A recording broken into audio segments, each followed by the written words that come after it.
శుక్లాంబరధరం విష్ణుం శశివర్ణం చతుర్భుజం ప్రసన్నవదనం ధ్యాయేత్ సర్వవిఘ్నోపశాంతయేత్. గురుర్బ్రహ్మా గురుర్విష్ణుః గురుర్దేవో మహేశ్వరః గురుః సాక్షాత్ పరబ్రహ్మ తస్మై శ్రీగురవై నమః. వ్యాసాయ విష్ణురూపాయ వ్యాసరూపాయ విష్ణవే నమో వై బ్రహ్మనిధయే వాసిష్ఠాయ నమో నమః. కూజంతం రామ రామీతి మధురం మధురాక్షరం ఆరుహ్య కవితాశాఖాం వందే వాల్మీకికోకిలం. శృతిస్మృతిపురాణానాం ఆలయం కరుణాలయం నమామి భగవత్పాదశంకరం లోకశంకరం. సదాశివసమారంభాం శంకరాచార్యమధ్యమాం అస్మదాచార్యపర్యంతాం వందే గురుపరంపరాం. వాగర్ధావివ సంపృక్తౌ వాగర్ధప్రతిపత్తయే జగతః పితరౌ వందే పార్వతీపరమేశ్వరౌ. సూక్తిం సమగ్రయతున స్వయమేవ లక్ష్మీః శ్రీరంగరాజమహిషీ మధురైః కటాక్షైః. వైదగ్ధ్యవర్ణకునగుంభనగౌరవైర్యాం కండూలకర్ణకుహరాः కవయోధయంతి. హైమోర్ధ్వపుండ్రమజహన్మకుటం సునాసం మందస్మితం మకరకుండలచారుగండం బింబాధరం బహుళదీర్ఘకృపాకటాక్షం శ్రీవేంకటేశముఖమాత్మని సన్నిధత్తాం. మనోజవం మరుతతుల్యవేగం జితేంద్రియం బుద్ధిమతాం వరిష్టం వాతాత్మజం వనరయూధముఖ్యం శ్రీరామదూతం శిరసా నమామి. జయత్యతి బలో రామో లక్ష్మణశ్చ మహాబలః రాజాజీతి సుగ్రీవో రాఘవేణాభిపాలితః. దాసోహం కోసలేంద్రస్య రామస్యాక్లిష్టకర్మణః హనుమాన్ శత్రుసైన్యానాం నిహంతా మారుతాత్మజః. నరావణసహస్రం మే యుద్ధే ప్రతిఫలం భవేత్ శిలాభిస్తు ప్రహరతః పాదపైశ్చ సహస్రశః. అర్దయిత్వా పురీం లంకాం అభివజ్య చ మైథిలీం సమృద్ధార్థో గమిష్యామి విశతాం సర్వరక్షసాం. ధర్మాత్మా సత్యసంధశ్చ రామో దశరథిర్యది పౌరుషే చ ప్రతిద్వంద్వశరైరం జహిరావిణిం. ఆపదామపహర్తారం దాతారం సర్వసంపదాం లోకాభిరామం శ్రీరామం భూయో భూయో నమామ్యహం.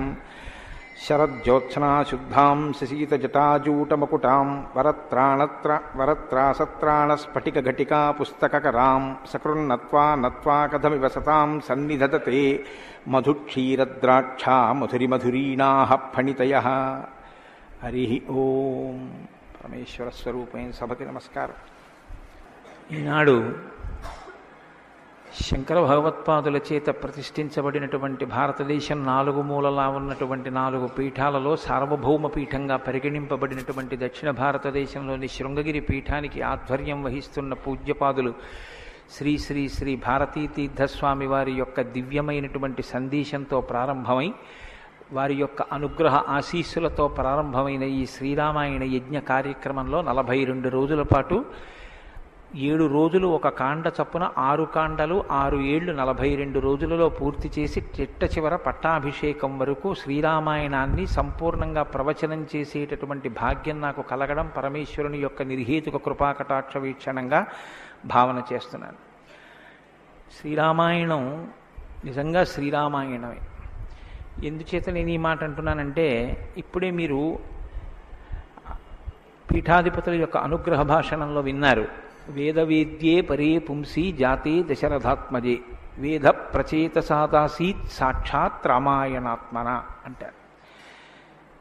అందులో ఎంత గొప్ప మాట అన్నారంటే వేదవేద్యే పరే పుంసి, వేదము చేత ప్రతిపాదింపబడినవాడు, వేదము చేత తెలియబడేటటువంటి వాడు, వేదము ప్రమాణముగా ధర్మానుష్ఠానము చేసి మానవ జన్మ తరింప చేసుకుని భగవంతుని యొక్క అనుభవాన్ని మనం పొందడానికి వీలైనటువంటి స్థితిని కలిగి ఉన్నవాడైనటువంటి పరమేశ్వరుడు రామచంద్రమూర్తిగా ఈ భూమండలం మీద అవతరించి 11,000 సంవత్సరములు కరచరణాదులతో నడయాడాడు.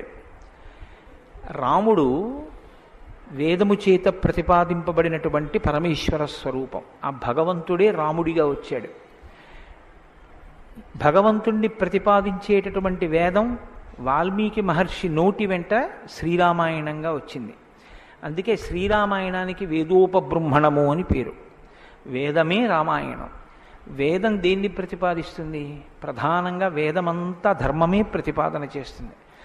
ధర్మం అంటే ఏమిటి? ధ్రియతేవా జనైరితి ధర్మం అని అమరకోశం. ధర్మం అంటే తెలుసుకోవడం ధర్మంలో ఒక భాగం. కేవలం తెలుసుకోవడం ధర్మం కాదు, తెలుసుకున్నాడు అనుష్ఠించడు, అప్పుడు ధర్మమా అంటే ధర్మం కాదు. మీరు శ్రీరామాయణాన్ని జాగ్రత్తగా పరిశీలనం చేస్తే రాముడికి ఎన్ని తెలుసో ఎంత తెలుసో, రావణుడికి అన్ని తెలుసు అంతా తెలుసు. కానీ రాముడి ముందు రావణుడు ఎందుకు నిలబడలేకపోయాడు?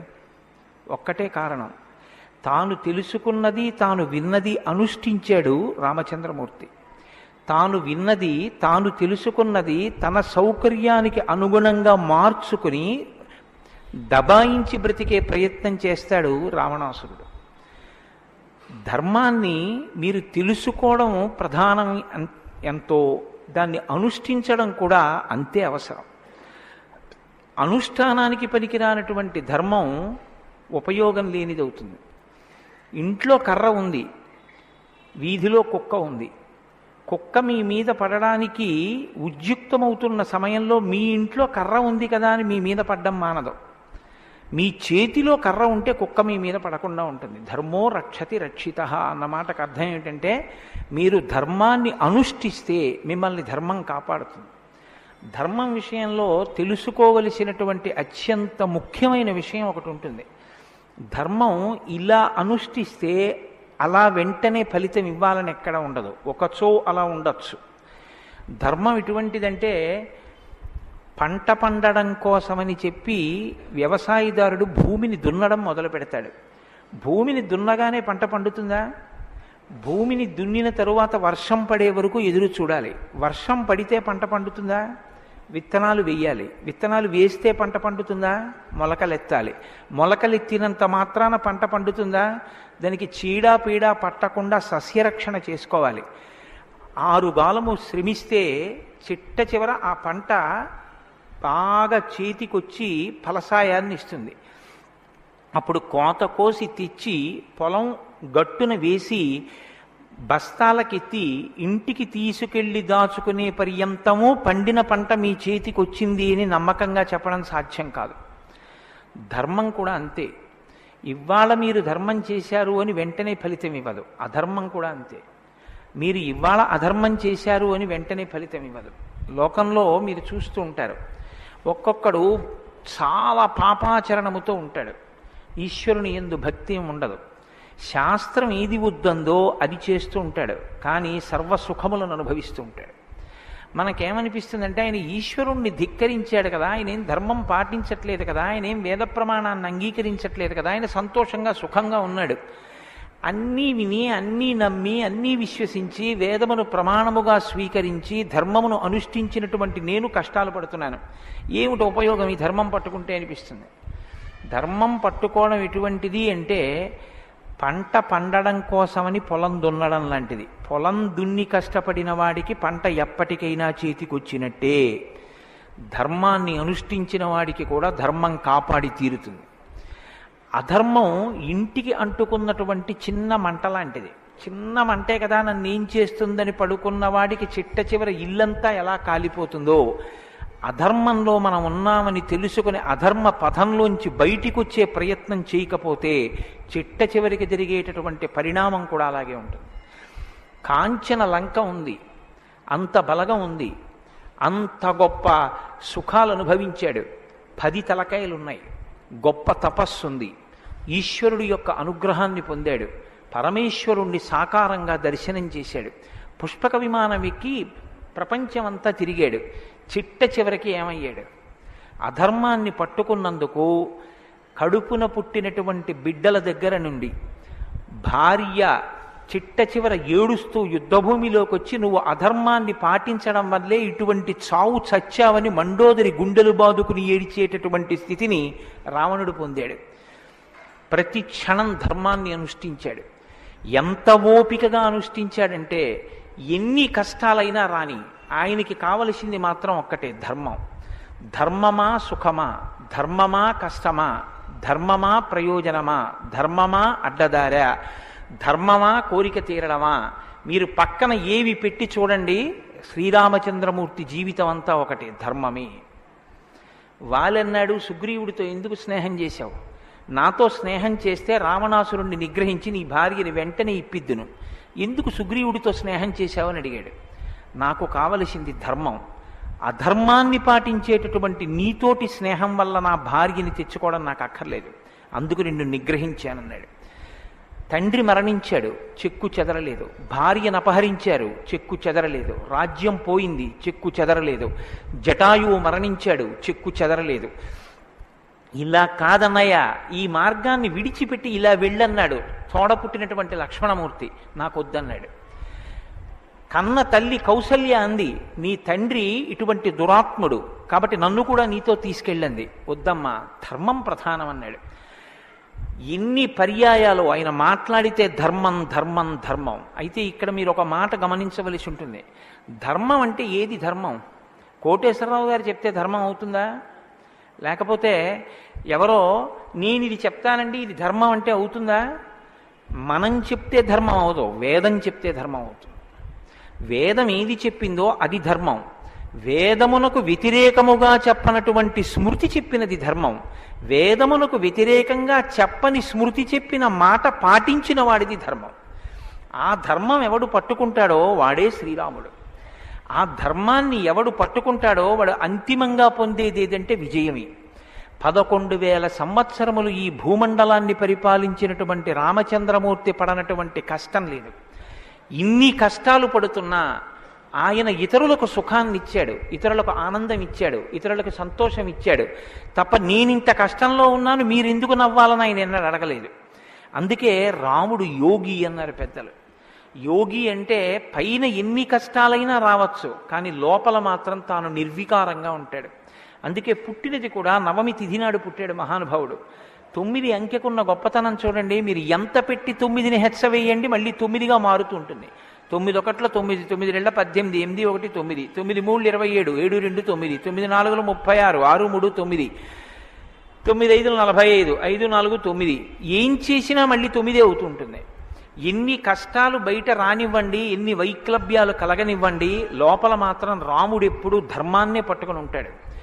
ధర్మాన్ని పట్టుకోవడం అంటే రాముడు రామాయణంలో మాట్లాడింది మీరు గమనించాలి. ఎప్పుడైనా రామాయణం చదవడం, రామాయణం వినడం అంటే ఒక్క పర్యాయం అని మీరు అనుకోకండి. రామాయణాన్ని బహుకోణాలలో చదవండి. రాముడు మాట్లాడితే అని రామాయణం చదవండి ఒకసారి. రాముడు ఎప్పుడు నేను ఇలా చెప్తాను అని అనడం. రాముడు ఎప్పుడు చెప్పినా ఎలా చెప్తాడంటే ఋషులు ఇలా చెప్పారంటాడు, పెద్దలు ఇలా చెప్పారంటాడు, శాస్త్రం ఇలా చెప్పిందంటాడు తప్ప నేను ఇలా చెప్తానన్నాడు రాముడు. తన నిర్ణయం కాదు, తాను ఏది చెప్పాలో కాదు, శాస్త్రం ఏం చెప్పిందో చెప్తాడు, ఋషులు ఏం చెప్పారో చెప్తాడు, పెద్దలు ఏం చెప్పారో చెప్తాడు, తాను ఎందుకు ధర్మాన్ని అనుష్ఠిస్తున్నానో చెప్తాడు. తన జీవితాన్ని ఆదర్శవంతంగా తీసుకొచ్చి మనుష్య జాతికంతటికి ఫలంగా అందించాడు. అటువంటి ధర్మాత్ముడైనటువంటి రామచంద్రమూర్తి మనుష్యుడిగా అవతారాన్ని స్వీకరించి ఉండకపోతే అసలు మనుష్యుని యొక్క జన్మ ప్రయోజనం ఇంత గొప్పవాడా మనిషి అన్న విషయమే లోకానికి అర్థమయ్యుండేది కాదు. ఎందుకంటే మీరు ఒక విషయాన్ని జాగ్రత్తగా గమనించండి. రామావతార స్వీకారానికి ముందరే రామనామం లోకంలో ఉంది. రామావతారానికి ముందు రామనామం లేకపోతే వాల్మీకి మహర్షికి రామనామాన్ని ఎలాగా ఉపదేశం చేశారు ఋషులు? ఆయనకి ఉపదేశం చేసిన తరువాత కదా రామచంద్రమూర్తి అవతారం వచ్చింది. ఆయన వాల్మీకిగా మారిన తరువాత కదా రాముడు పుట్టింది. కాబట్టి రామ అన్న నామం సాక్షాత్తు ఈశ్వరుడు యొక్క నామం. అది రమయతీతి రామ, లోకులనందరినీ రమింపచేసేటటువంటి నామం. అంతటి మహోత్కృష్టమైనటువంటి శీల సంపద కలిగినటువంటి వాడు రామచంద్రమూర్తి. అందుకే రామాయణాన్ని రామచంద్రమూర్తిని ఎంతకాలం మనుష్య జాతి ఆరాధన చేస్తుందో అంతకాలం మానవత్వం బ్రతికుంటుంది. ఏనాడు రామచంద్రమూర్తిని మరిచిపోతామో, ఏనాడు రామాయణం మనకు అక్కర్లేదని అంటామో ఆనాడు మనిషిగా కనపడుతున్న మనుష్యత్వం చచ్చిపోతుంది, మానవత్వం చచ్చిపోతుంది, నరత్వం చచ్చిపోతుంది. అది పోయిన నాడు నరజన్మ యొక్క ప్రయోజనమే పోతుంది. అందుకే మీరు చూడండి, విష్ణువు దశావతారములను స్వీకరించారు. వేదోద్ధారణ మందరాభరణ పృథ్వీధర్మ నిర్మాణ ప్రహ్లాదత్రాణ బలిప్రతారణ నృపాహంకార నిర్వాపన వైదేహీరమణ ధనంజయ జయ వ్యాపార పారీణ క్షోణీ దివ్యత్కరుణ తమోహరణ తండ్రి వెంకటేశ ప్రభో. ఇన్ని అవతారాలు స్వీకరించినా ఆ అవతార పరిసమాప్తి అయిపోయిన తరువాత మనం పిలిస్తే ఇక లక్ష్మీనారాయణులనే పిలుస్తాం. ఒక వామనమూర్తి అవతార పరిసమాప్తి అయిపోయింది, ఏమంటాం? లక్ష్మీనారాయణులు. ఒక పరశురాముడు, లక్ష్మీనారాయణులు. ఒక మత్స్యావతారం, లక్ష్మీనారాయణులు. ఒక్క సీతారాముల అవతారంలో మాత్రం యుగాలు మారిపోయినా ఆ అవతారాన్ని సీతారాములనే పిలుస్తాం. భార్యాభర్తలు ఎలా బతకాలో నేర్పినటువంటి అవతారం రామావతారం.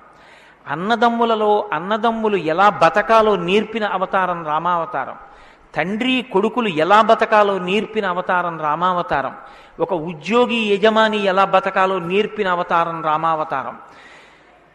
చిట్ట చివరికి ఎంత కష్టం కడుపులో ఉన్న రాజారాముడిగా సింహాసనం మీద కూర్చోవలసి వస్తే ప్రజల్ని కన్నబిడ్డల్లా పరిపాలించగలిగినటువంటి ధర్మాన్ని నిలబెట్టుకోగలిగినటువంటి సంపూర్ణత్వాన్ని సంతరించుకున్నటువంటి మనుష్య స్థితిని పొందిన అవతారం రామావతారం. మీకు జీవితంలో అనుష్ఠాన పర్యంతంలో ఎక్కడ ఏ విషయం గురించి అనుమానం వచ్చినా మీకు రామాయణం జీర్ణమైతే మీకు వెంటనే శ్రీరామాయణం జ్ఞాపకానికి వస్తుంది. అప్పుడు రాముడు ఇలా ప్రవర్తించాడు అని మీకు జ్ఞాపకం వస్తుంది. రామాయణం మీకు జీర్ణమైతే మీ భాష తీరు మారిపోతుంది. రామాయణం మీకు జీర్ణమైతే మాట ఎంత గొప్పదో మీకు అర్థమవుతుంది.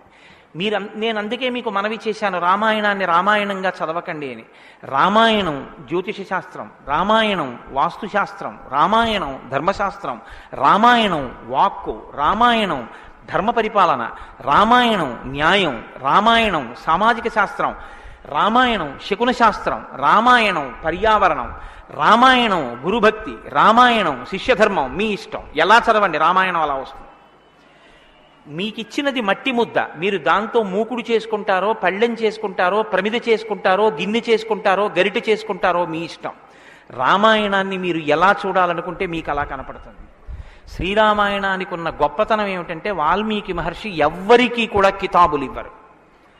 రావణాసురుడు దుష్టుడని వాల్మీకి మహర్షి అనరు. వాల్మీకి మహర్షి చెప్పేది ఇలా చేశాడని చెప్తారు.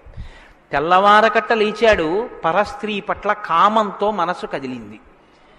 నీకు నచ్చి నీకు కూడా అలా ఉండాలనుకుంటే నీ ఇష్టం, నీ తల కూడా తెగిపోతుంది. నీవు కూడా పుత్రమిత్ర కళత్రాదులతో భంగపాటు పొందుతావు. రాముడు నిద్రలేస్తూనే నదీ స్నానం చేసి సంధ్యావందనం చేశాడు. నువ్వు రాముడిలా ఉండాలనుకుంటే 7 తరాలు తరిస్తాయి. నీకేది కావాలో నువ్వు నిర్ణయించుకో. రాముడు గొప్పవాడని చెప్పరు, రావణుడు తక్కువవాడని చెప్పరు. నువ్వేది తెలుసుకోవాలో అది నువ్వు తెలుసుకొని అనుష్ఠించాలి. అది శ్రీరామాయణం యొక్క గొప్పతనం. అంత గొప్ప అవతారంలో రాముడు ఎప్పుడు మాట్లాడినా ఋషివాక్కుని సమర్థిస్తాడు. రాముడు ఎప్పుడు మాట్లాడినా వేదవాక్కుని సమర్థిస్తాడు. రాముడు ఎప్పుడు మాట్లాడినా ధర్మాన్ని సమర్థిస్తాడు. ఇది మీరు బాగా జ్ఞాపకం పెట్టుకోవాలి. మనం శ్రీరామాయణం వింటున్నది శృంగగిరి పీఠంలో వింటున్నాం. అదేమిటంటే పీఠ శాఖ కదా అని మీరు అనొచ్చు. ఆత్మావై పుత్రనామాసి, కొడుక్కి తండ్రికి అభేదం. బింబానికి బింబం ఎందులోంచి వచ్చిందో ఆ బింబం వచ్చినటువంటిది లేదా ప్రతిబింబం పుట్టిన బింబం రెండూ ఒకటే. అద్దం ముందు నిలబడితే నా ప్రతిబింబం కనబడితే ఆ ప్రతిబింబం బొట్టు పెట్టుకోలేదు అనుకోండి, దిక్కుమాలిన ప్రతిబింబమా బొట్టు పెట్టుకోవద్దా, తప్పు కదా అని ప్రతిబింబానికి బొట్టు పెడితే నాకు బొట్టు వస్తుందా? బింబానికి బొట్టెట్టుకుంటే ప్రతిబింబానికి బొట్టు వస్తుంది. బింబానికి ప్రతిబింబానికి తండ్రికి కొడుక్కి గురువుకి శిష్యుడికి అభేదమైతే గుంటూరు శృంగగిరి పీఠ శాఖకి ఎక్కడో కర్ణాటక రాష్ట్రంలో ఉన్న శృంగగిరి పీఠానికి నా దృష్టిలో అభేదం. శృంగగిరి పీఠంలో కూర్చుని శ్రీరామాయణ ప్రవచనం చెయ్యవలసి వస్తే నేను ఒక మాట చెప్పకుండా రామాయణాన్ని ప్రారంభించేస్తే నేను ఒక పొరపాటు చేసిన వాడిని అవుతాను.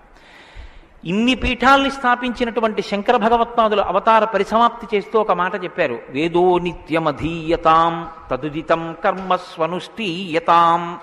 ప్రతిరోజు వేదం చదువుకో. నువ్వు చేసే ఏ కర్మ అయినా వేదం ఎలా చెప్పిందో అలాగే చెయ్యి. అంతేకాని నీ స్వంత బుద్ధితో ఏ పనిని చెయ్యవద్దు. వేదో నిత్యమధీయతాం తదుదితం కర్మస్వనుష్ఠీయతాం దుస్తర్కాస్తు విరమ్యతాం. ఈశ్వరుడు నోరిచ్చాడు కదా అని నీ చిత్తం వచ్చినట్టుగా వాదనలు చేయవద్దు. నువ్వు ఏది మాట్లాడినా శృతిశిరపక్షస్వనుష్ఠీయతాం.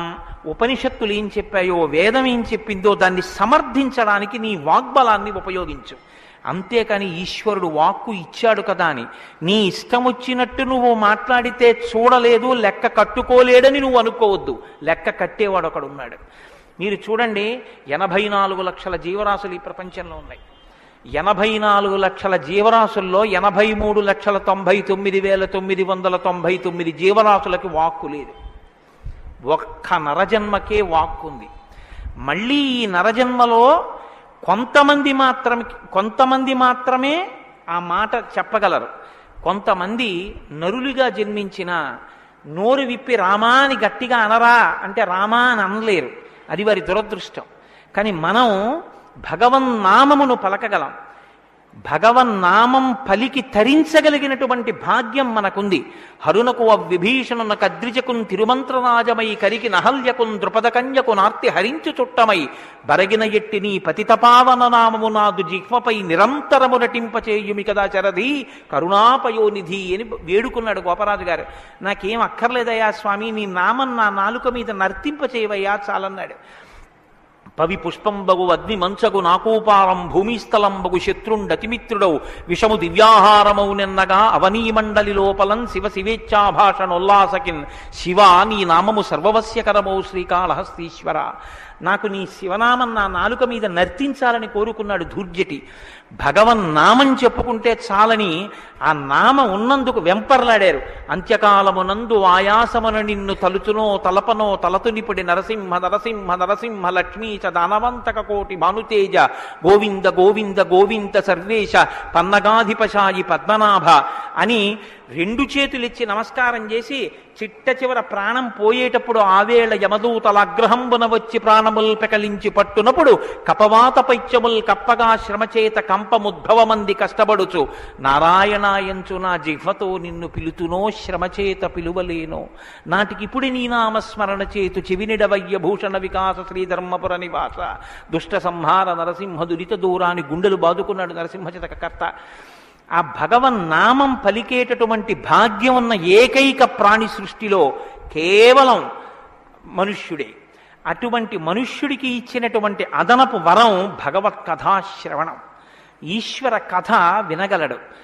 ఆ ఈశ్వర కథ వింటేనే సమస్త సంసార భ్రమణ పరితాపోపశమనం అంటారు శంకర భగవత్పాదులు. గలంతి శంభోత్వచరిత చరిత కిల్బిషరజో దళంతి ధీకుల్యాసరతి పతంతి విజయతాం దిశంతి సంసార భ్రమణ పరితాపోపశమనం వసంతి మచ్చేతో హ్రదవు విశివానందలహరి అంటారు. సంసార భ్రమణ పరితాపోపశమన కారణమైనటువంటి భగవంతుని యొక్క కథాశ్రవణము చేసి నోటితో జుర్రుకున్నటువంటి పదార్థాలు సప్తధాతువులతో నిర్మింపబడిన ఈ దేహాన్ని పోషిస్తే భగవంతుని యొక్క కథని చెవులతో జుర్రుకున్నటువంటి వాడు మళ్ళీ పుట్టవలసిన అవసరం లేకుండా పునరపి జననం పునరపి మరణం పునరపి జనని జఠరే చయనం ఇహ సంసారే బహుదుస్తారే కృపయాపారే పాహి మురారే అని ఆ భగవన్నామామృతాన్ని చెవులలోంచి లోపలికి జుర్రుకున్నటువంటి వాడు పునరావృత్తి రహిత శాశ్వత శివ సాయుధ్య స్థితిని పొందగలుగుతున్నాడు. ఇటువంటి భాగ్యం కలిగినటువంటి ప్రాణి మనుష్యుడు. ఆ మనుష్యుని యొక్క జీవితం ఎంత గొప్పదో, అసలు నరుడంతే ఎంత గొప్పవాడో నిరూపించినటువంటి అవతారం రామావతారం. నరుడిగా జన్మించి రామ కథ వినకపోతే, రాముని యొక్క గొప్పతనాన్ని వినకపోతే, రాముడు మనకి చేసిన మహోపకారం ఏమిటో తెలుసుకుని కృతజ్ఞతలు ఆవిష్కరించకపోతే అంతకన్నా కృతజ్ఞుడు వేరొకడు ఉండడు. నేను ఈ మాట ఎందుకు అంటున్నానో తెలుసా అండి? రావణాసురుడు వరాలు కోరుకున్నాడు బ్రహ్మగారిని. అందరినీ అడిగాడు, ఒక్క నరవానరులను వదిలిపెట్టాడు. ఎందుకు వదిలిపెట్టావని బ్రహ్మగారు అడగలేదు, తానీ చెప్పుకున్నాడు. ఇంతమంది గురించి అడిగాను, నరవానరముల గురించి నాకు లెక్క ఏమిటి, వాళ్ళు లెక్కలోకి వస్తారా, నేను అసలు వాళ్ళ పేరు ఎత్తనన్నాడు. అంటే నరుడికి ఉన్నటువంటి విలువ ఏ పాటిదో మీరు అర్థం చేసుకోండి. రావణాసురుడున్న కాలంలోనేగా రాముడున్నాడు. రావణాసురుడి కాలం నాటికి నరుడికి ఉన్న విలువ, నరుడికి ఉన్న గౌరవం అంత గొప్పవి. ఆయన రాక్షసుడండి, ఏదైనా మాట్లాడతాడు, మీరెందుకు గుండెలు బాదుకుంటారు అనొచ్చు. జనక మహారాజు మహాజ్ఞానిగా, అంతటి మహాజ్ఞాని అయినటువంటి జనకుడు ఎదర వస్తోందిగా సీతారామ కళ్యాణం. అంతటి వాడు ఆయన అన్నాడు, మనుష్యుడు రాముడు, ఆయనే విత్తుతాడు శివధనస్సు అన్నాడు. మనుష్య జన్మ అంటే అంత చులకనగా చూడబడినటువంటి రోజుల్లో నరుడంటే ఎంత గొప్పవాడో నిరూపించి చూపించాడు. అందుకే ఆయన అవతార పరిసమాప్తి చెయ్యాలి అంటే రావణ సంహారం చేసేసి అవతార పరిసమాప్తి చేసేయచ్చు. కానీ ఆయన అలా చేయలేదు, ప్రతిజ్ఞ చేశారు. దశవర్ష సహస్రాన్ని దశవర్ష శతానిచ, నేను 11,000 సంవత్సరములు ఈ భూమండలం మీద నడుస్తానన్నారు. దేని కొరకు అంటే 11,000 సంవత్సరములు నేను ఈ భూమి మీద ఉండి భార్యాసహితుడనై బిడ్డల్ని కని ధర్మాన్ని అనుష్ఠించి ఒక నరుడు ధర్మాన్ని పట్టుకుంటే ఎంత గొప్పవాడు కాగలడో నిరూపిస్తానన్నాడు రాముడు. అటువంటి నరుడి కథ అయినటువంటి రామకథ వినకపోతే, రాముడికి కృతజ్ఞతలు ఆవిష్కరించకపోతే, మనసార రామనామం చెప్పకపోతే, రామచంద్రమూర్తికి నమస్కరించకపోతే ఆ జన్మ వృధా అయిపోయినటువంటి జన్మ. అంతటి మహాత్ముడు రామచంద్రమూర్తి. కాబట్టి వేదవేద్యే పరే పుంసీ జాతే దశరథాత్మజే వేద ప్రచేతసాదాసీత్ సాక్షాత్ రామాయణాత్మన. వేదము వేదోపబృంహణమై రామకథగా భూలోకంలో వచ్చింది. ఆ వేదము ఈశ్వరుని యొక్క శ్వాస. ఈ వేదము వాల్మీకి గిరి సంభూత, వాల్మీకి అనబడేటటువంటి పర్వతంలోంచి పుట్టినటువంటి ఒక జీవనది. వేదము మనం వెళ్ళి స్నానం చెయ్యాలి, మనం వెళ్ళి దర్శనం చెయ్యాలి. రామాయణము ప్రవహించి ఇంటింటి ముందు నుంచి వెళ్ళిపోయినటువంటి గంగ లాంటిది. దక్షిణామూర్తి వేదం, శంకరాచార్యుల వారు రామాయణం. దక్షిణామూర్తి ఎక్కడో ఒక్క చోట కూర్చుని ఉంటారు. సనక సనందనాథులు కూడా ఆయన కూర్చున్న చోటికే వెళ్ళి నమస్కారం చేసి జ్ఞానోపలబ్ధి పొందాలి. శంకరాచార్యుల వారు అలా కాదు. శంభోర్మూర్తిశ్చరతి భువనే శంకరాచార్య రూప. ఆ దక్షిణామూర్తి మౌనం విడిచిపెట్టి ఆసేతు హిమాచల పర్యంతం పాదచారి అయి 3 పర్యాయములు పర్యటించి వేద విరుద్ధమైన వాదనలు ఖండించి మళ్లీ వేద విరుద్ధమైన వాదనలు ఈ భారతదేశంలోకి ప్రవేశించకుండా కాపు పెట్టాలన్న ఉద్దేశ్యంతో తూర్పున జగన్నాథ్లో గోవర్ధన పీఠము, పడమర ద్వారకలో కాళికాపీఠము, ఉత్తరమున బదరికాశ్రమములో జ్యోతిపీఠము, దక్షిణమున శృంగగిరిలో శారదాపీఠము, 4 చోట్ల 4 పీఠములను కాపు పెట్టి గురు పరంపర నిరంతరము కొనసాగేటట్టుగా మనని అనుగ్రహించి వేద విరుద్ధమైన వాదనలు భారతదేశంలో ప్రవేశించకుండా రక్షించినటువంటి మహాపురుషుడైనటువంటి శంకర భగవత్పాదులు తానే ఆసేతు హిమాచలం పర్యటించి ప్రతి ఇంటి ముందుకొచ్చి జ్ఞానబోధ చేసినట్టు రామాయణం అనేటటువంటి గంగ వాల్మీకి గిరిశంభూతయ్యి వాడలా ప్రవహించింది.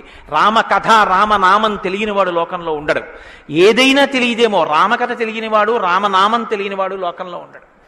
మంచికైనా రామనామం, చెడుకైనా రామనామం. ఏమయ్యా అంత పని చేసావా? రామరామ అనే చేస్తానండి అంటాడు. ఏదైనా చూడకూడదు చూస్తే రామరామ ఇలాంటిది చూశానేమండి అంటాడు. ఏదైనా మంచి జరిగితే రామరామ ఎంత మంచి మాట విన్నాను ఇవ్వాలంటాడు. భారతీయ సంస్కృతిలో రామనామం మమేకం అయిపోయింది. అటువంటి రామాయణం, అటువంటి రామనామం ధర్మానికి ఆలవాలం. ధర్మాన్ని వ్యతిరేకించడం కన్నా ఘోరమైన పాపం లోకంలో ఇంకోటి ఉండదు. ఇవాల్టి రోజున రామాయణం యొక్క ఆవశ్యకత మరీ ఎక్కువ. ఎందుచేతనో తెలుసా అండి? ఒకానొకప్పుడు ధర్మానికి వ్యతిరేకంగా మాట్లాడితేనే చాలా దోషం.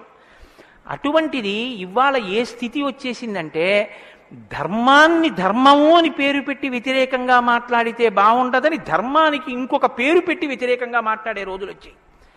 ఒకడు ఆవుని చంపేయాలనుకున్నాడు. ఆవుని చంపేయండి అంటే మిగిలిన వాళ్ళు బుద్ధి ఉందా లేదా అంటారు. అందుకని ఆవుని ఇంకొక క్రూర మృగం పేరు పెట్టి పిలిచి చంపేయమన్నాడు వాడు.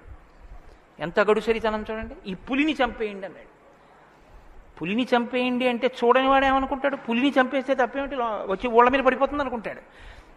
అది పావుని చంపేయండి అన్నాడు. విన్నవాడు పావు అనుకున్నాడు, కనదు ఆవు. ఆవుని చూపించి పావుని చంపేయండి అన్నాడు.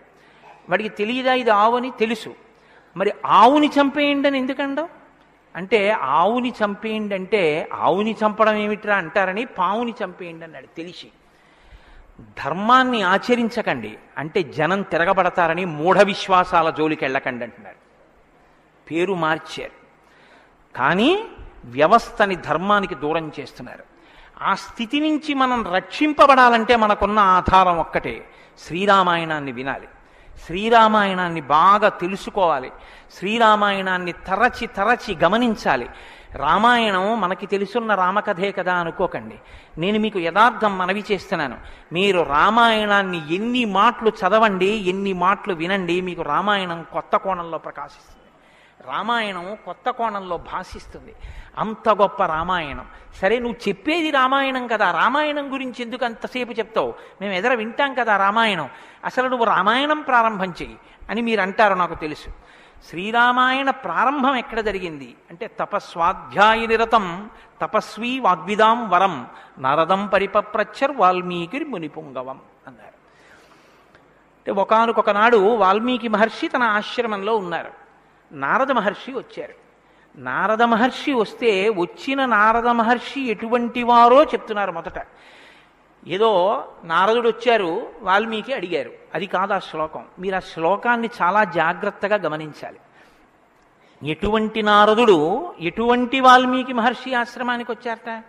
తపస్వాధ్యాయ నిరతం తపస్వి వాగ్విదాం వరం నారదం పరిపప్రచ్చర్ వాల్మీకిర్ మునిపుంగవం. ఈ శ్లోకం నేను చెప్పే ముందు మీతో ఒక మాట నేను మనవి చెయ్యాలి.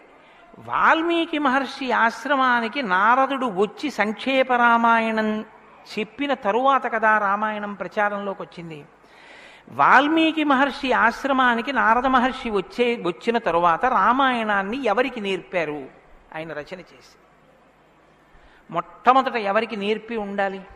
ప్రవాహము అంటే ఎవరి ద్వారానో వెళ్ళాలి కదా. అది మొట్టమొదట లోకంలో దాన్ని ప్రచారం ఎవరితో ప్రారంభమైంది? వాల్మీకి రామాయణ రచన చేసి ఎవరికి నేర్పారు? వాల్మీకి రామాయణ రచన చెయ్యగానే నేర్పిన మొట్టమొదటి శిష్యులు లవకుశులు. లవకుశులకి మొట్టమొదట రామాయణం నేర్పుంటే సీతమ్మ వాల్మీకి ఆశ్రమంలో ఉందా లేదా? ఉంది. వాల్మీకి ఆశ్రమంలోకి సీతమ్మ వచ్చి లవకుశులు పెద్దవాళ్ళై గురువుగారి దగ్గర శ్రీరామాయణాన్ని ఉపదేశం పొందడానికి యోగ్యమైనంత వయస్సు వచ్చేసిన తరువాత నారద మహర్షి వచ్చారు. వచ్చి సంక్షేప రామాయణం చెప్పారు. అప్పటి వరకు రామాయణం లేదు లోకంలో, అంతే. ఇంకా తర్వాత కదా వాల్మీకి రచించారు సంక్షేప రామాయణం విన్నాక.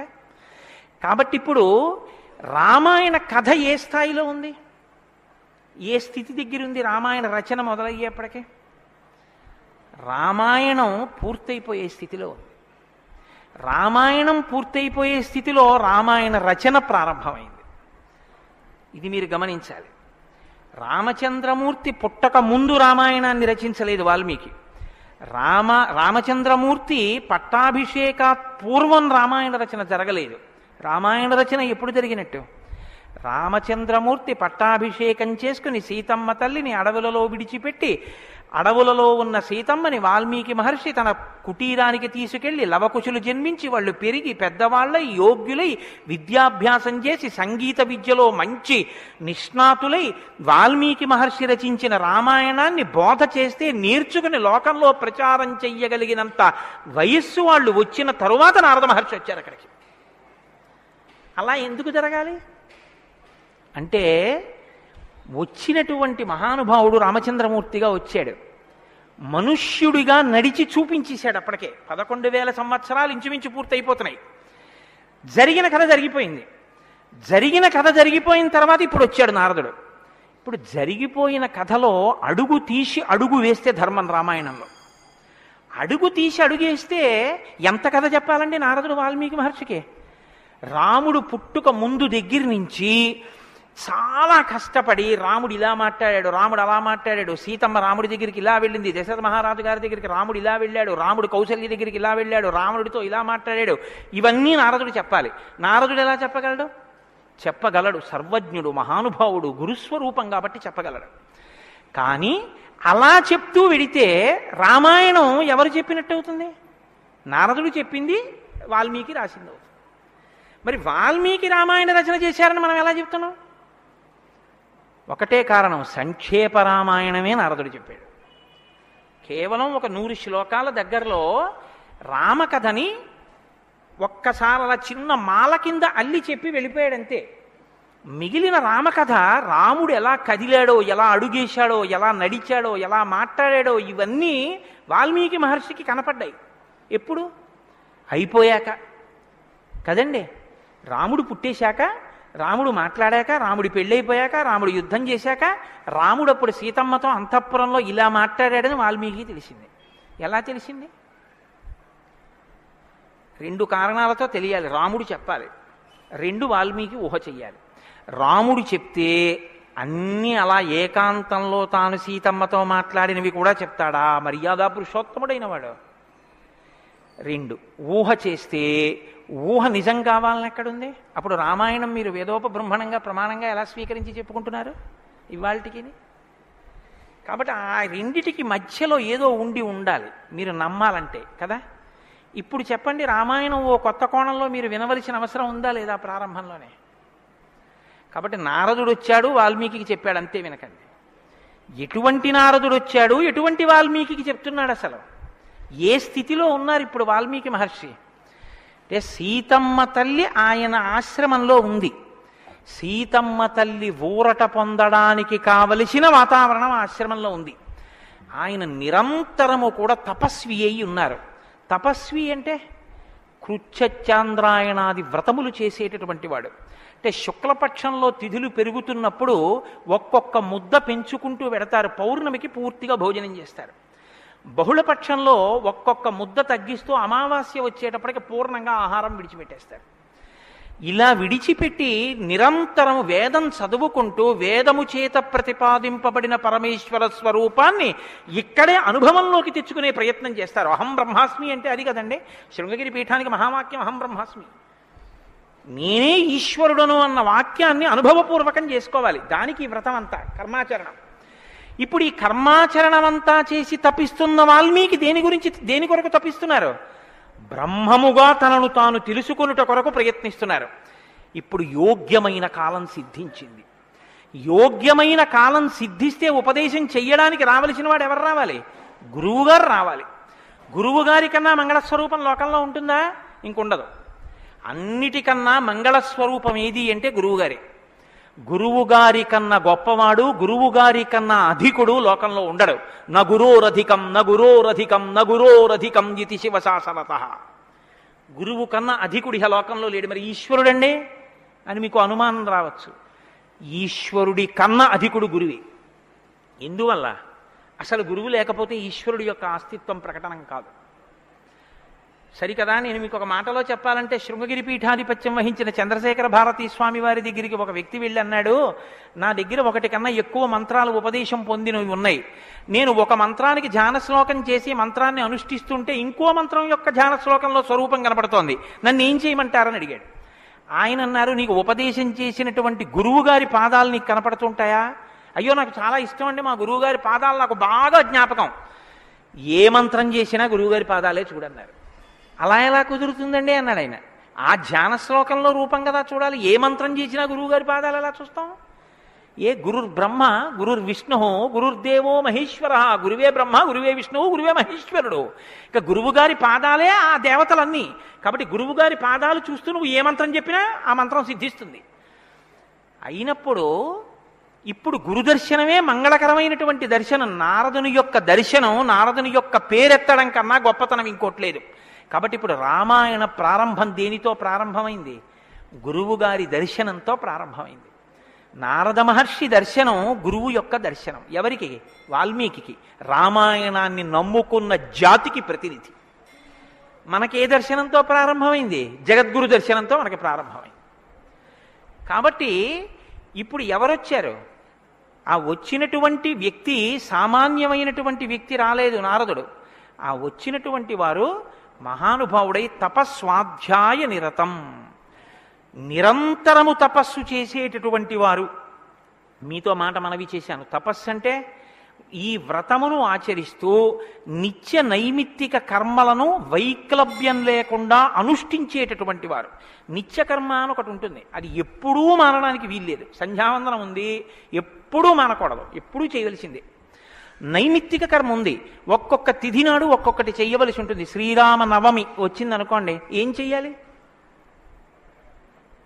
శ్రీరామనవమి నాడు ఉదయం నుంచి రాత్రి వరకు శ్రీరామ జయరామ జయ జయరామ అన్న 13 అక్షరాల మంత్రాన్ని రాత్రి వరకు చేసి, రాత్రి ప్రదక్షిణం చేసి, ఉపవాసం చేసి, మరునాడు ఉదయం ఎక్కడ మీరు ఈ మంత్రం చేశారో అక్కడికి వచ్చిన తరువాత శ్రీరామ పట్టాభిషేక సర్గ, శ్రీరామావతార సర్గ, ఈ 2 సర్గలు పారాయణ చేయాలి. ఈ 2 పారాయణ చేసి, మొన్న శ్రీరామనవమి నాడు మేము కాకినాడలో అయ్యప్ప స్వామి దేవాలయంలో చేశాం. అవి ఈ 2 సర్గలు పారాయణ చేసి తదనంతరం ముందు పేదలకి అన్నదానం నారాయణ సేవగా చేసి తరువాత తాను ఆహారం స్వీకరించాలి. అది శ్రీరామనవమి నాడు చేయవలసినటువంటి విధానం. దీన్ని నైమిత్తిక తిథి ఆచరణము అంటారు.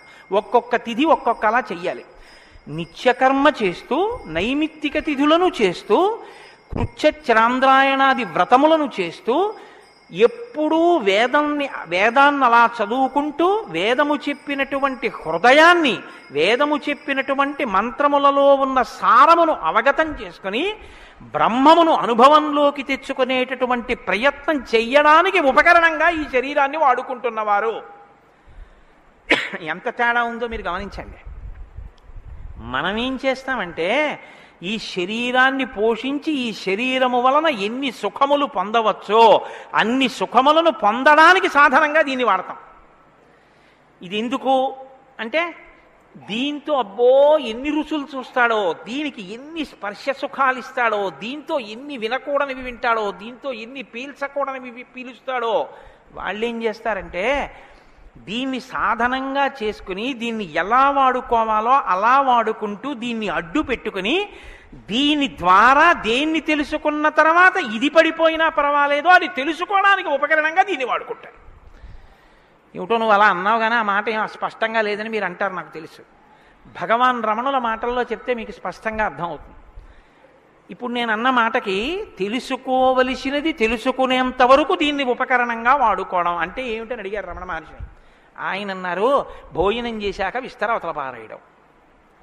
విస్తరని ఏం చేస్తారండి? బాదమాకులు తెచ్చి చీపురు పుల్లలు తెచ్చి సన్నగా చీల్చి ముక్కలు చేసి అన్నం తినేటప్పుడు ఊడిపోయి అన్నంలో కలిసిపోకుండా జాగ్రత్తగా కుట్టి ఆకు తెచ్చి వేసుకుని నీళ్లు జల్లి తుడిచి పదార్థాలు వేసుకుని అన్నమంతా తిని ఉత్తరాపోసనం పట్టిన తర్వాత అప్పుడు తీసుకెళ్లి ఆకు వీధిలో పెంటకుప్ప మీద పారేస్తారు. అంతేగాని ఆకు పుట్టింది ఎందుకు అంటే ఆకు కుట్టింది ఎందుకు అంటే చివరి పెంటకుప్ప మీద పారేయడమేనండి. అందుకు పారేస్తాం అంటారా?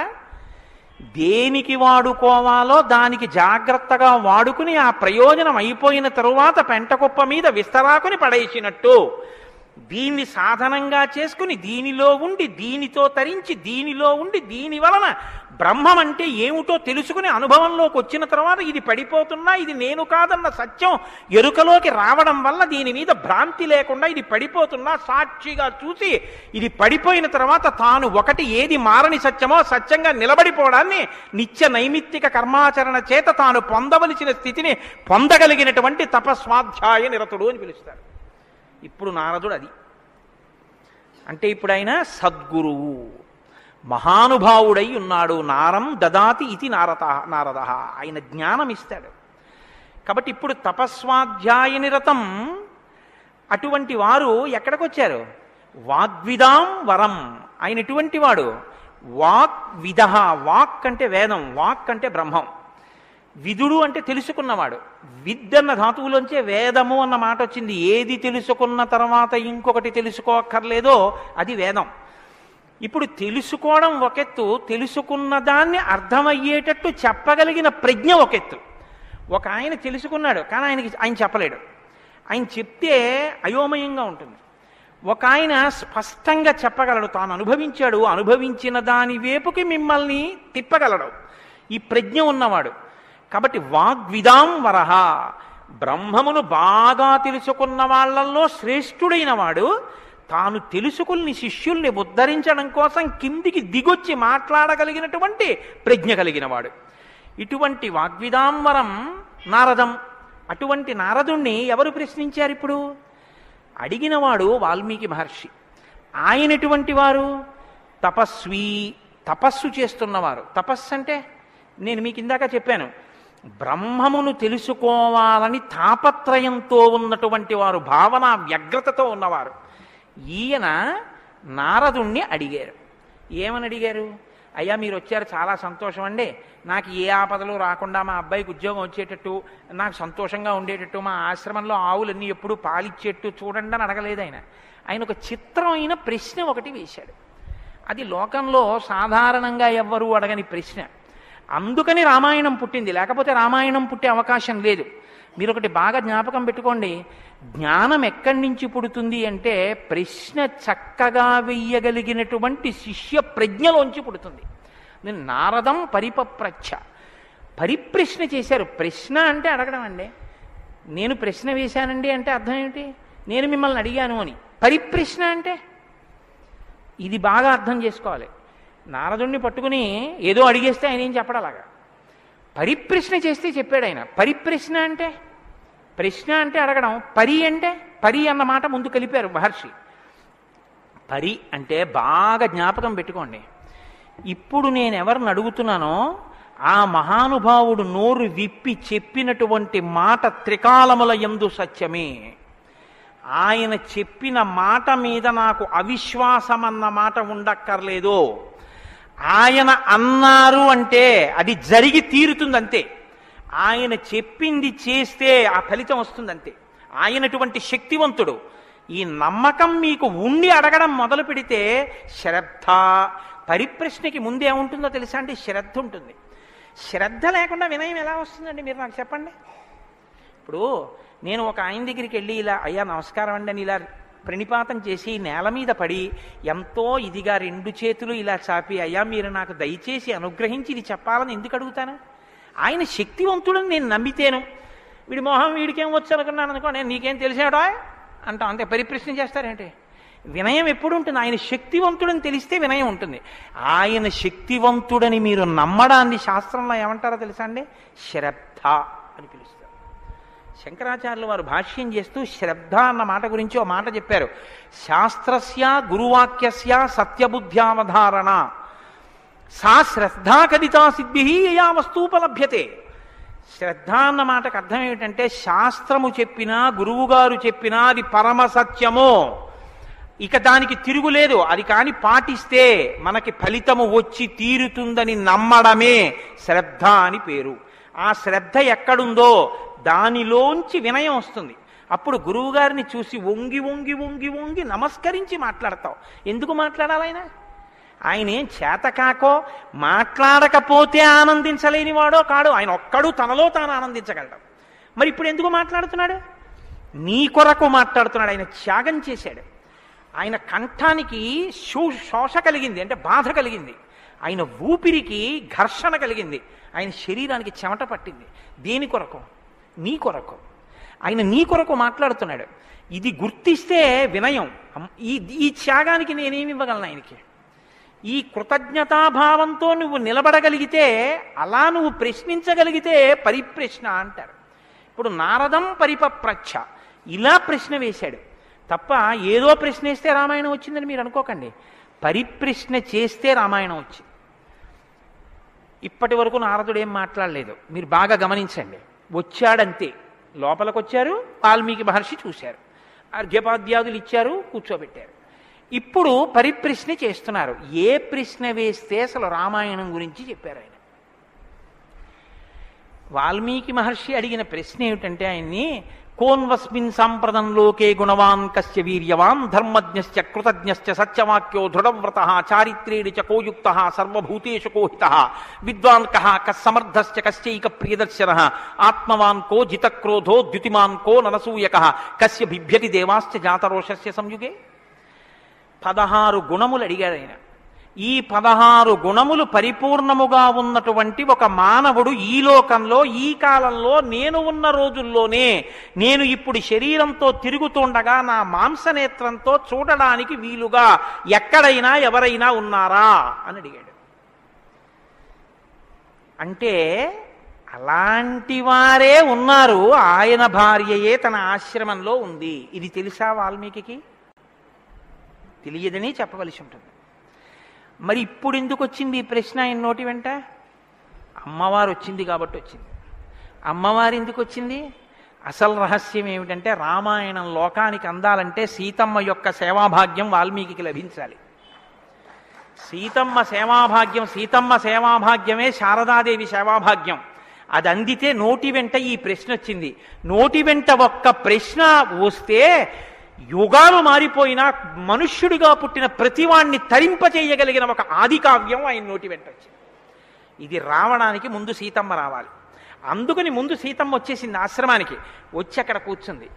ఆ రామాయణాన్ని ప్రచారం చెయ్యగలిగిన యోగ్యమైన శిష్యుల్ని కూడా సీతమ్మే వాల్మీకి ఇచ్చింది లవకుశల రూపంలో.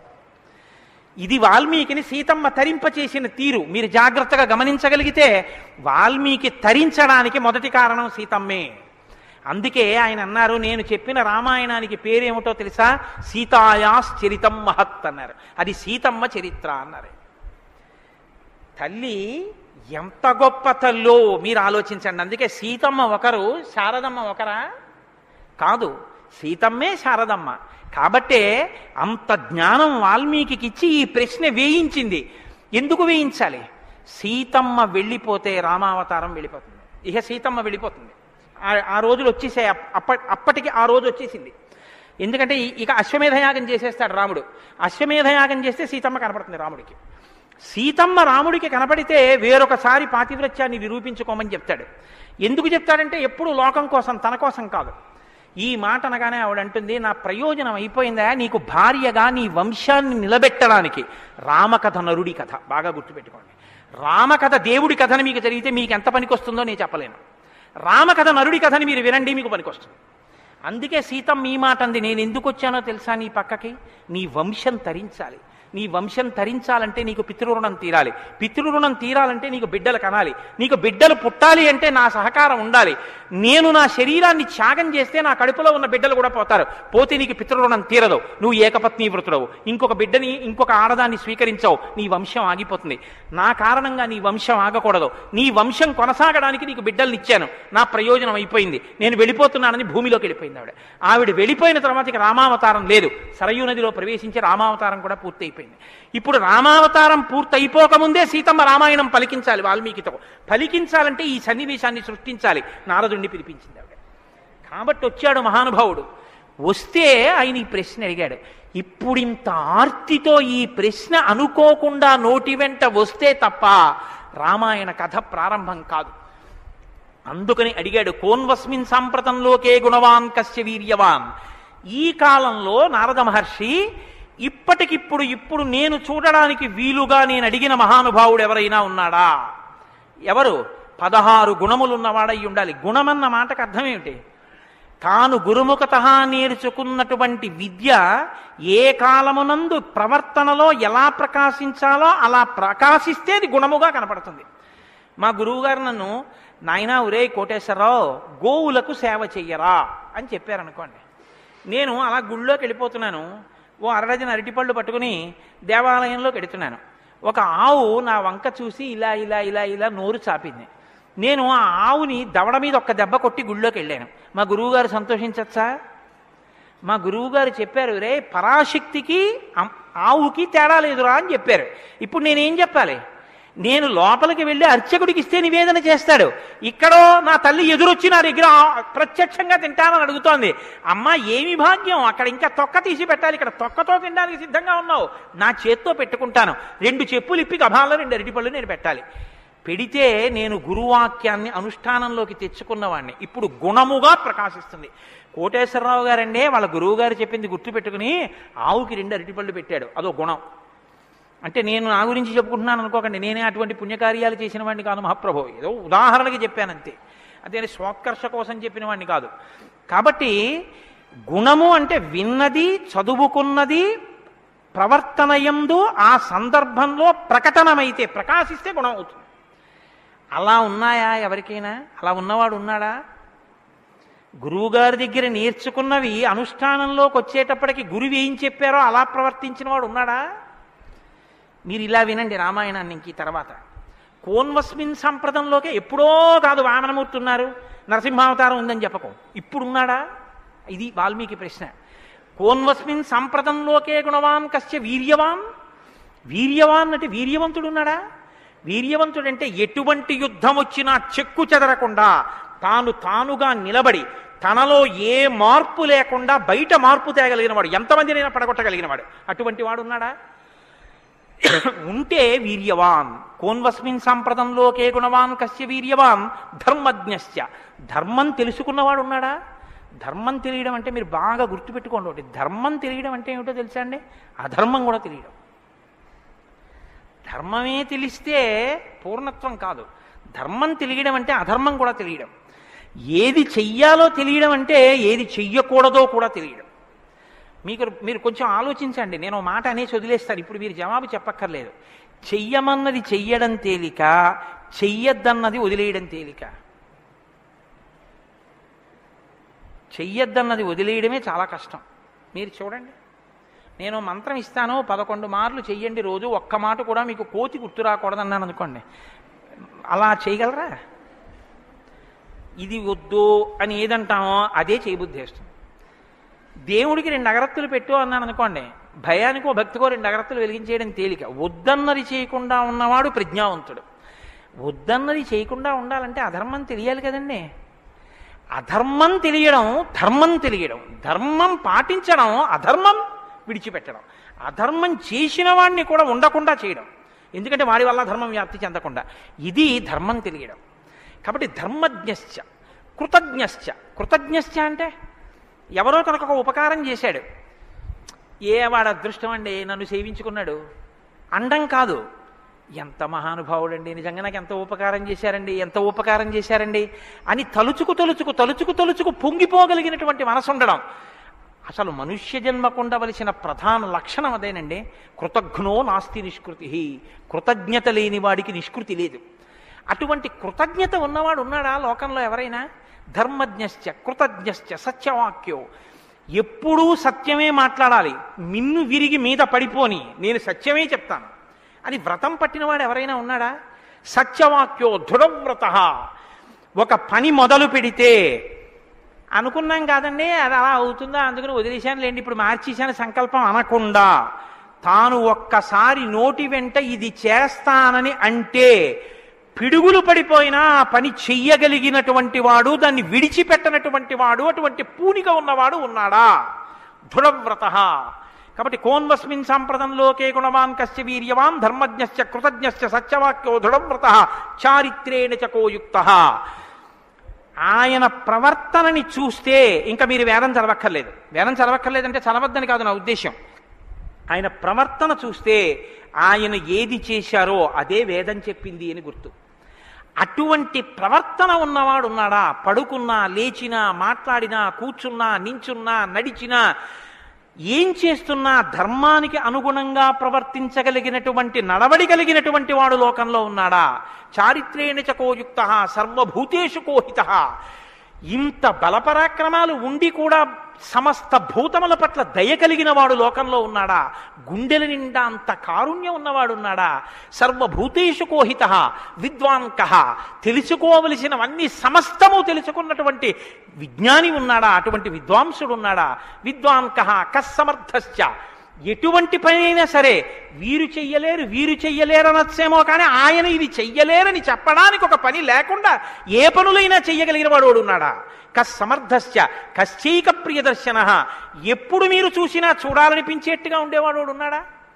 ఆయన యుద్ధం చేస్తుంటే వింటినారి లాగుతున్నాడు అందం, ఆయన అడవిలో నడుస్తున్నాడు అందం, ఆయన కిరీటం పెట్టుకున్నాడు అందం, ఆయన పాదపీఠం మీద పాదం పెట్టాడు అందం, ఆయన జిల్లేడు పాలు పోసుకుని జటాజూటం కట్టుకున్నాడు అందం, ఆయన ఏమీ లేదు నారచీర కట్టుకుని కోదండం పట్టుకున్నాడు అందం, ఆయనకి కోపం వచ్చి కన్నులు ఎర్రబారాయి అందం, ఆయన బాలరాముడిగా పిలక పెట్టుకుని వెడుతున్నాడు అందం, సీతమ్మతో మాట్లాడుతున్నాడు అందం, నిద్రపోతున్నాడు అందం. అసలు ఏది చూసినా అందం. అబ్బా ఇప్పుడు అంత బాగుంటాడండి, ఆ తర్వాత బాగుంటాడండి, కొంచెం అలంకారం చేసుకుంటాడు బాగుంటుంది అనడానికి ఏమైనా ఉంటుందా? ఎప్పుడు నువ్వు చూసినా అలాగే చూడాలనిపించేటట్టుగా ఉండేవాడు ఎవరైనా ఉన్నాడా? కశ్చైక ప్రియదర్శన. ఎంత పెద్ద మాట అండి. నిద్రపోతుంటే చూసావు, ఆహా నిద్రపోతుంటే చూడాలండి ఆయన సౌందర్యం. ఆ మాట ఎవరికన్నా ఉంటుందండి లోకంలో? ఏమన్నా ఆయన నిద్రపోతుంటే ఎంత బాగుంటాడండి అంటారా? ఏమన్నా ఆయన నిద్ర లేచి ఒళ్ళు విల్చుకుంటుంటే చూడాలండి ఆయన అందం ఎవరికైనా ఉందా? ఆయన యుద్ధం చేస్తుంటే చూడాలండి అందం ఎవరికైనా ఉంటుందా? ఎంతటి అందగాడు రామో. ఆయన పుంసామోహన రూపాయ పుణ్య శ్లోకాయ మంగళం. ఆడవాళ్ళు మోహించడం కాదు, పురుషులు మోహించారు ఆయన్ని. అంతటి అందగాడు. కొన్ని కోట్ల మంది కంఠాలు కోసేశాడంతే రామావతారంలో. నెత్తుటిని ఏర్లు పారించాడు. అయినా అందం. ఈ భుజాలు అందం, గడ్డం అందం, చెక్కిళ్ళు అందం, ఆ ఆజానుబాహు వరవింద దళాయతాక్షం, ఆ కళ్ళందం, ఆ కనుబమలందం, ఆ ముక్కందం, ఆ మూచందం, ఆ గడ్డం అందం, ఆ కంఠం అందం, అన్నీ అందం. అందమే రాముడు, రాముడే అందం, రాముడే అభిరాముడు. అటువంటి వాడు ఉన్నాడా? కశ్చైక ప్రియదర్శన ఆత్మవాన్కో, గొప్ప ధైర్యవంతుడు ఉన్నాడు ఆ లోకంలో. ధైర్యవంతుడు అంటే మీరు బాగా జ్ఞాపకం పెట్టుకోండి, ధైర్యవంతుడు అన్న మాటకు అర్థం ఏంటో తెలుసా అండి? భయం లేనివాడు అని కాదు. ధైర్యము అన్న మాటకి ఇంకో అర్థం కూడా ఉంది. ధైర్యము అంటే తాను ఏ పని మీద బయలుదేరాడో ఆ పనికి అనుగుణమైనటువంటి సంభారములను మాత్రమే దగ్గరుంచుకుని ఆ పని మీద మాత్రమే దృష్టి పెట్టి ఆ పనిని పాడు చేసేటటువంటి ఏ ఇతర ఆకర్షణీయమైనటువంటి వ్యవహారమైనా త్రోసి రాజని విడిచిపెట్టగలిగినటువంటి పూనిక ఉన్నవాడు ఉన్నాడా? నేను ఏకపత్ని వ్రతం చేస్తానన్నాడు, భార్యని రావణాసురుడు ఎత్తుకుపోయాడు, చాలామంది వచ్చి మీద పడ్డారు. మా నాన్నగారు దక్షిణ నాయకుడు, మా వంశంలో చాలామంది దక్షిణ నాయకులు, మా ఆవిడ దగ్గర లేదు కదండి అని ఏమైనా పొరపాటు పడ్డాడా? తాను ఏది అన్నాడో, రామో దీర్ణాభిభాషతే, 2 మాటలు నాకు రావమ్మా అన్నాడు అంతే. లోకంలో అవతార పరిసమాప్తి వరకు అంతే. అలా ఉండగలిగిన వాడు ఉన్నాడా? ఆత్మవాన్కో జితక్రోధో, కోపాన్ని గెలిచిన వాడు ఉన్నాడా? కోపాన్ని గెలవడం ఏమిటండి? అది ఏమైనా ఎదురుగుండా వచ్చి నిలబడుతుందా క్రోధం? ఎలా గెలుస్తారు అంటే క్రోధం ఎక్కడి నుంచి వస్తుందో మూలస్థానాన్ని గుర్తెరగడం, వికార కారణాన్ని తెలుసుకోవడమే క్రోధాన్ని గెలవడం. అంటే మీరు చూడండి, నాకండి ఎంత కోపం వచ్చేసిందో అంటాడు. ఎంత కోపం వచ్చేసిందోకి ఎక్కడి నుంచి వచ్చింది? ఇక్కడి నుంచే రావాలి కోపం. ఇక్కడి నుంచి రావడానికి అనువైన అవకాశం, వాతావరణం నువ్వు ఇస్తే రావడానికి సిద్ధంగా ఉంటుంది. మంట పుట్టడానికి సిద్ధంగా ఉన్నట్టుంటుంది అది. నువ్వు అది పుడితే ఎంత వికారంగా ఉంటావో, నీ ముఖం ఎలా ఉంటుందో, ఎంత జేవురించుకుని ఉంటుందో, ఎలా అరుస్తావో, నీ చేతులు ఎలా ఉంటాయో ఓసారి ఆ టైంలో వీడియో తీసి చూసుకో ఎలా ఉంటుందో. అసహ్యం వేస్తుంది మన మీద. మనకి అదేంటంటే అలా ఉన్నాననిపిస్తుంది. ఇన్ని వికారములు ఇది వస్తే వస్తున్నాయని తెలుసుకొని అది రాకుండా తొక్కి పెట్టగలిగిన వాడు ఉన్నాడా? అలా ఉంటే జితక్రోధో, అలాంటి వాడు ఉన్నాడా లోకంలో? ఆత్మవాన్కో జితక్రోధో ద్యుతిమాన్కో, అపారమైనటువంటి కాంతి కలిగిన వాడు ఉన్నాడా? ద్యుతిమాన్కో ననసూయక, అసూయని గెలిచిన వాడు ఉన్నాడా? తనకన్నా గొప్పవాడు కనపడితే ఆహాహా మహాత్ములు ఎంత గొప్ప పరిశ్రమ చేశారో, ఇంత గొప్పవాడు అయ్యాడని నమస్కారం చేసి తెలుసుకోవాలి. తనకన్నా తక్కువవాడు కనపడితే ఈశ్వరానుగ్రహంతో ఈయన వృద్ధిలోకి రావాలనగలగాలి. కిందవాడిని చూసి అహంకరించకూడదు, పైవాడిని చూసి అసూయ పడకూడదు. ఈ 2 ఉన్నవాడు ఉన్నాడా? ద్యుతిమాన్కో ననసూయక కస్య బిభ్యతి దేవాశ్చ జాత రోషస్య సంయుగే. కోపం లేని వాడికి కోపం ఎలా వస్తుంది మరి? అంటే కోపం తెచ్చిపెట్టుకున్నట్టు నటిస్తాడంతే. ఎందుకు నటించాలి అంటే ఏదో పని చక్కబెట్టాలంటే కోపం వచ్చినట్టు ఒకసారి ఇలా అంటాడు. అనేటప్పటికి అమ్మ బాబు ఆయన కోపం వచ్చిందంటే హడిలిపోయి అందరూ జాగ్రత్తగా ఉంటారు. ఎవరికి కోపం వచ్చిందని అనిపిస్తే 33 కోట్ల మంది దేవతలు కూడా వణికిపోతారో అలా కోపాన్ని తెచ్చిపెట్టుకునేవాడే తప్ప అసలు కోపం రావడం అన్నది లేనివాడు లోకంలో ఉన్నాడా? అలాంటి వాడు ఎవడైనా ఉంటే ఎప్పుడో ఉన్నాడని చెప్పద్దు. ఇప్పుడు ఉన్నాడా? నేను చూడ్డానికి వీలుగా ఉన్నాడా? ఈ కాలంలో ఉన్నాడా? ఉంటే అటువంటి వాడి గురించి నాకు చెప్పు, నాకు వినాలని ఉందన్నాడు. ఇప్పుడు వస్తోంది రామాయణం. ఇప్పుడు చెప్పాలి. నారదుడు ఎవరో తెలుసా? ఆయన రాముడే. ఆయన ఇల్లాలే నీ దగ్గరుంది, ఆయన బిడ్డలే నీ దగ్గర ఉన్నారు.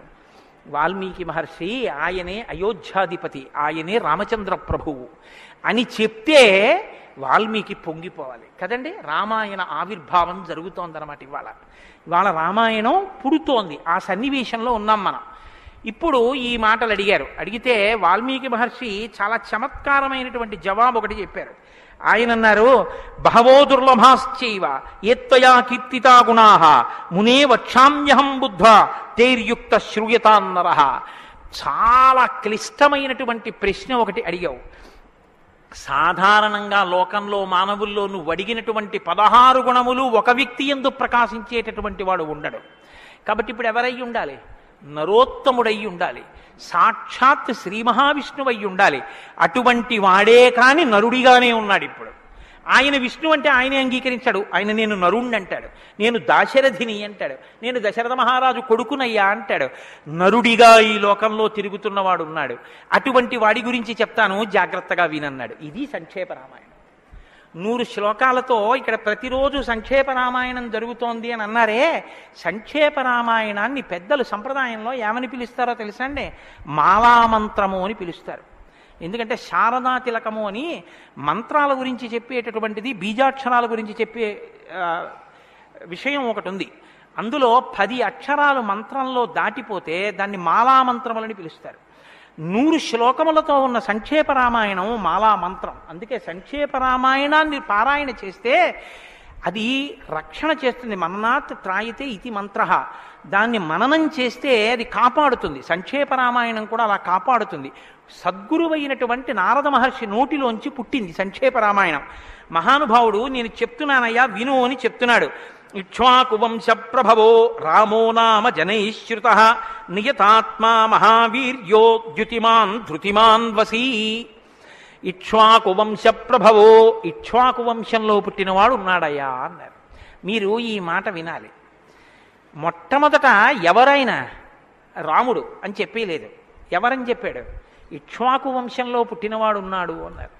ఒక వంశం తరించిపోతుంది. ఒక వంశం పేరు శాశ్వతత్వాన్ని పొందుతుంది. అది మొదట ఇక్ష్వాకు వంశం, తర్వాతది రఘువంశం. రఘువు పుట్టిన తర్వాత దాన్ని రఘువంశం అన్నారు. వంశం మారిపోలేదు, కానీ వంశం పేరు రఘువంశం అయిపోయింది. ఎలా అయిపోయింది అంటే రఘువు గొప్పతనం అటువంటిది. ఆయన పేరుతో వంశాన్ని పిలిచారు. ఆ వంశంలో పుట్టాడు రామచంద్రమూర్తి. అంత గొప్ప వంశంలో పుట్టాడయా. ఇప్పుడు వంశానికి గొప్పతనం ఎక్కడి నుంచి వచ్చింది? పుట్టి అలా ప్రవర్తించగలిగిన వాళ్ళ వల్ల వస్తోంది. ఇక్ష్వాకు వంశ ప్రభవో రామో నామ జనైశ్రుత.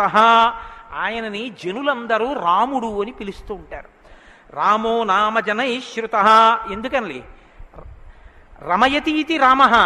ఆయన అందరినీ ఆనందింపచేస్తాడు. రమంతే అస్మిన్ ఇది రామ. ఆయన యందు యోగులు రమిస్తారు. యోగులు రమించడం అంటే బాహ్యంలో తిరిగేటటువంటి మనస్సుని బుద్ధిని నిగ్రహించి వెనక్కి తిప్పి ఆత్మలోకి దింపి తాను ఒకటిగా నిలబడిపోయి పొందేటటువంటి ఆనందమేదో అది సాకారమును పొందితే రాముడు. కాబట్టి యోగులు రమించేటటువంటి స్వరూపమేదో దానికి రామ అని పేరు. కాబట్టి రామో నామ జనైశ్రుత నియతాత్మా మహావీర్యో ద్యుతిమాన్ ధృతిమాన్ వసీ. నువ్వు చెప్పినటువంటి గుణములన్నీ ఉన్నవాడు. దానితో పాటుగా వసీ, ఇంద్రియములను నిగ్రహించినటువంటి వాడు. ఇంద్రియాల్ని నిగ్రహించడం అన్న మాట మీరు రామాయణంలో చాలా జాగ్రత్తగా గమనించి తెలుసుకోవలసింది. ఇంద్రియాల్ని నిగ్రహించడం అంటే ఏమిటో తెలుసా అండి? మనసు దేన్ని చూస్తే, దేన్ని వింటే కదిలిపోతుందో, ప్రశాంతంగా ఉన్నది అలజడిని పొందుతుందో దాన్ని చూడకుండా, దాన్ని వినకుండా బలవంతంగా నిగ్రహించడం ఎటువంటిదో తెలుసా అండి? ఒక త్రాచుపాము అలా వెళ్ళిపోతోంది. గభాల్ని ఇలా చూశాడు. అయ్య బాబోయ్, త్రాచుపామును పెద్ద గెంతు గెంతాడు. అది అకస్మాత్తుగా ఏమైందంటే ఆ గెంతడంలో త్రాచుపాము యొక్క పడగ మీద 2 కాళ్ళు వేసి తొక్కాడు. ఇప్పుడు త్రాచుపాము తల పైకి ఎత్తలేకపోతుంది. ఇప్పుడు తను త్రాచుపాము నా కాళ్ళ కింద ఉంది, నన్ను ఏం చేస్తుంది అని ఉండగలడని మీరు అనుకుంటున్నారా? అతను గడగడగడగడగడ వణికిపోతూ చెమట్లు పట్టేస్తున్నాయి. ఎందుకంటే నేను త్రాచుపాము మీద ఉన్నాను. అది తోక కదుపుతోంది, తోకతో కాళ్ళు చుడుతోంది. ఈ కంగారులో ఏం చేస్తాడంటే త్రాచుపాము మీద తాను నిలబడి ఉండగా ఇక త్రాచుపాము తన ఏం చెయ్యలేదన్న స్థితిలో ఉన్నా ఎప్పుడో ఒకప్పుడు త్రాచుపాము మీద కాలు తీసేస్తాడు. కంగారు పడిపోయి తీసేస్తాడు. ఎప్పుడో అప్పుడు కాలు తీయడం కోసమే పాము చూస్తుంటుంది, కాటు వేసేసి పుట్టలో వెళ్ళిపోతుంది, లేకపోతే ఎక్కడికో అక్కడికి వెళ్ళిపోతుంది. రావణుడు చేసే తపస్సు, రావణుని యొక్క ఇంద్రియ నిగ్రహం అటువంటివి. బలవంతంగా అణిచిపెడతాడు.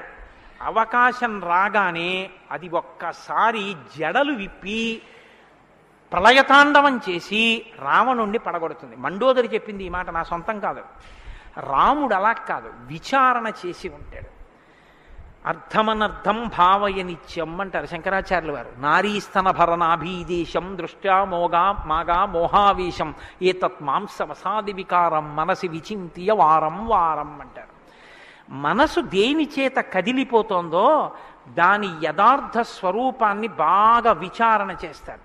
విచారణ చేసి ఈ పాటి దానికా నా ఒంట్లో ఉన్నటువంటి శక్తి అంతటినీ ఖర్చు చేసేస్తున్నాను అని మనసుని మరల్చే ప్రయత్నం చేసి ఆ వస్తువు తన కళ్ళ ముందు కనపడినా ఇంకా ఆయన మనసు చెక్కు చెదరదు, ఆ స్థితిని పొందుతాడు. ఇది శంకరాచార్యులు వారు నేర్పుతారు లోకానికి. గురువు చెప్పే మాట అంటే అలా ఉంటుంది. ఆయన ఎంత చమత్కారంగా అన్నారో చూడండి. నారీస్తన భరనాభీదేశం దృష్ట్యా మోగా మోహావేశం. ఎందుకంత వెర్రెక్కిపోతున్నావు? యవ్వనం ఒంట్లో ఉండి ఓపికన్న కాలంలో నీ శరీరం కన్నా స్త్రీ శరీరంలో రెండే వికారాలు ఉన్నాయి. శరీరపు ఊర్ధ్వభాగంలో 2 చోట్ల మాంసపు ముద్దలు పైకి పొటమరించాయి. శరీర అధోభాగంలో మాంసము కొంత లోపలికి వెళ్ళి ఉంది. ఈ 2 వికారాల కోసం నీ శరీరంలో ఉన్న సమస్త శక్తిని నశింప చేసుకున్నావు. ఇదా నీకు నరజన్మ ప్రయోజనం? మనసి విచింతియ వారం వారం, దీన్ని బాగా ఆలోచించు అన్నది. ఇది పట్టుకుందనుకోండి, కంటిని మనసుని కంటితో చూడడం వల్ల కదపగలిగిన మనసుకి ఇప్పుడు ఆ వస్తువు కనపడినా ఇక మనసు కదలదు. ఇది ఇంద్రియ నిగ్రహం అంటారు. ఇంద్రియాలని జయించడం అంటే అది. ఇది రాముడు. అందుకే ధృతిమాన్ వసీ, అపారమైన శక్తితో ఉంటాడు, సంకల్ప శక్తితో ఉంటాడు, ఇంద్రియములను జయించిన వాడై ఉంటాడు. బుద్ధిమాన్ నీతిమాన్ వాగ్మి శ్రీమాన్ శత్రునిబర్హణ విపులాంసో మహాబాహు కంబుగ్రీవో మహాహను. నిజంగా శ్రీరామాయణాన్ని ప్రతి శ్లోకం ప్రతి మాట వ్యాఖ్యానం చేస్తే 42 రోజులు ఏమిటండి? నేను రిటైర్ అయిపోయే వరకు చెప్పినా శ్రీరామాయణం అయ్యేదేం కాదు. కానీ ఏదో 42 రోజుల్లో పూర్తి చేశాను అనిపించుకోవడం అంతే. కాబట్టి బుద్ధిమాన్ నీతిమాన్ వాగ్మి, అన్ని విద్యలు తెలుసున్నవాడు. శ్రీమాన్ ఐశ్వర్యం ఉన్నవాడు. శత్రు నిబర్హణ, శత్రువులను నిగ్రహించగలిగినవాడు. విపులాంసో ఎత్తైన మూపున్నవాడు. మహాబాహు, బలిశిర బాహువులున్నవాడు. కంబుగ్రీవో, కంఠం వంటి శంఖం వంటి కంఠం ఉన్నవాడు. మహాహను, చెక్కిళ్ల పైభాగం చాలా ఉన్నతంగా ఉన్నటువంటి వాడు. అటువంటి మహానుభావుడు ఈ లోకంలోనే ఉన్నాడు. ప్రజాపతి సమశ్రీమాం ధాతారిపురిషూదన రక్షితా జీవలోకస్య ధర్మస్య పరిరక్షిత రక్షితా స్వస్య ధర్మస్య స్వజనస్య చ రక్షిత వేద వేదాంగతత్వజ్ఞో ధనుర్వేదే చ నిష్ఠితః. ఎంత గొప్పగా మాట్లాడారండి నారద మహర్షి. నిజంగా ప్రజాపతి సమశ్రీమాన్, ఈ ప్రపంచాన్నంతటినీ పోషించగలిగినటువంటి వాడు సాక్షాత్ శ్రీ మహావిష్ణువు. ధాతారిపునిషూదన, శత్రువులను నిగ్రహించగలిగిన వాడు. రక్షితా జీవలోకస్య, ఈ లోకాలన్నింటినీ రక్షించగలిగిన వాడు. ధర్మస్య పరిరక్షిత, ధర్మాన్ని రక్షించేటటువంటి వాడు. ధర్మాన్ని రక్షిస్తాడు కాబట్టి అధర్మాన్ని నిగ్రహిస్తాడు కూడా. ధర్మస్య పరిరక్షిత రక్షిత స్వస్య ధర్మస్య, తన ధర్మాన్ని తాను రక్షించుకుంటాడు. రక్షిత స్వస్య ధర్మస్య స్వజనస్య చ రక్షిత, అందరినీ రక్షిస్తే మరి స్వజనులు ఎవరు? అంటే ఆయననే నమ్ముకుని ఉన్న వాళ్ళెవరో ఆ వారి రక్షణ యందు మరింత అప్రమత్తంగా ఉండేటటువంటి స్వరూపం ఉన్నటువంటి వాడు. అటువంటి వాడు సచ సర్వగుణోపేత కౌసల్యానందవర్ధన సముద్రయివ గాంభీర్యే ధైర్యేణ హిమవానివా. ఇందులోంచేనండి వాల్మీకి మహర్షి చెప్పిన శ్లోకాల్లోంచే తర్వాత ఉపమానాలన్నీ వచ్చాయి.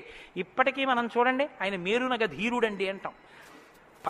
ఆయన్ని పోల్చి చెప్పేటప్పుడు హిమవత్ పర్వతము వంటి వాడు, సముద్రము వంటి గాంభీర్యం ఉన్నవాడు అని చెప్పారు నారద మహర్షి. సముద్రం చూడండి ఎంత గంభీరంగా ఉంటుందో. సముద్రం కడుపులో ముత్యాలు, రత్నాలు, వజ్రాలు ఇన్ని ఉంటాయి. ఇన్ని ఉన్నా కప్పి ఉంచుతుంది. సముద్రంలో బడబాగ్ని ఉంటుంది, కానీ తాను మాత్రం చల్లగా ఉంటుంది. సముద్రం ఒడ్డుకొస్తుంది, వచ్చి మీ కాళ్ళు తాను కడుగుతుంది. చేతకానిది ఎదురొచ్చి మీ కాళ్ళు కడిగిందని మీరు ధూర్తతనంతో లోపలికెడితే మిమ్మల్ని తనలో కలుపుకుంటుంది. ఎదురొచ్చి మీ దగ్గరికి వస్తోంది కదా అని మీ కాలి చెప్పు తీసి అందులో వేస్తే తీసుకొచ్చి అవతల బారేస్తుంది ఒడ్డున. ఇది సముద్రం యొక్క గాంభీర్యం. తాను ఉప్పు కయ్యగా ఉంటుంది, పర్వదిన స్నానానికి పనికొస్తుంది. ఇన్నిటిని కప్పిపుచ్చి నిలబడగలిగినటువంటి స్వరూపం సముద్రం. కడుపులో బడబాగ్ని ఉన్న, సీతాపహరణమే జరిగిన, తండ్రే మరణించిన, రాజ్యమే పోయిన, అరణ్యంలో తిరిగిన, జుట్టు తీసేసిన, జిల్లేడు పాలు పోసుకుని ఆఖరికి ఆ జటలు కట్టుకున్న, నారచీర కట్టుకున్న, పాదాలకి చెప్పులే లేకపోయినా, అగ్నిహోత్రాన్ని చంకన తగిలించుకున్న, అడవిలో మృగాన్ని బాణం పెట్టి కొట్టి చర్మం ఒలిచి మాంసం తీసి తెచ్చి సీతమ్మ వండితే తప్ప తినలేని స్థితిలో రాజారాముడైనటువంటి వాడు బ్రతకవలసి వచ్చిన తెల్లవారుజామున 4 గంటల సమయంలో దాహమేస్తున్న ఏనుగు నదిలో తొండం పెట్టి నీళ్లు తాగడానికి కూడా భయపడినంత చలికాలంలో కూడా వెళ్ళి స్నానం చెయ్యగలిగిన మొనగాడు. ఇన్ని కష్టాలు కడుపులో పెట్టుకుని కూడా పైకి చెక్కు చెదరకుండా ఉండగలిగినటువంటి గంభీరమూర్తి ఆయన యా రాముడంటే అన్నాడు నారదుడు.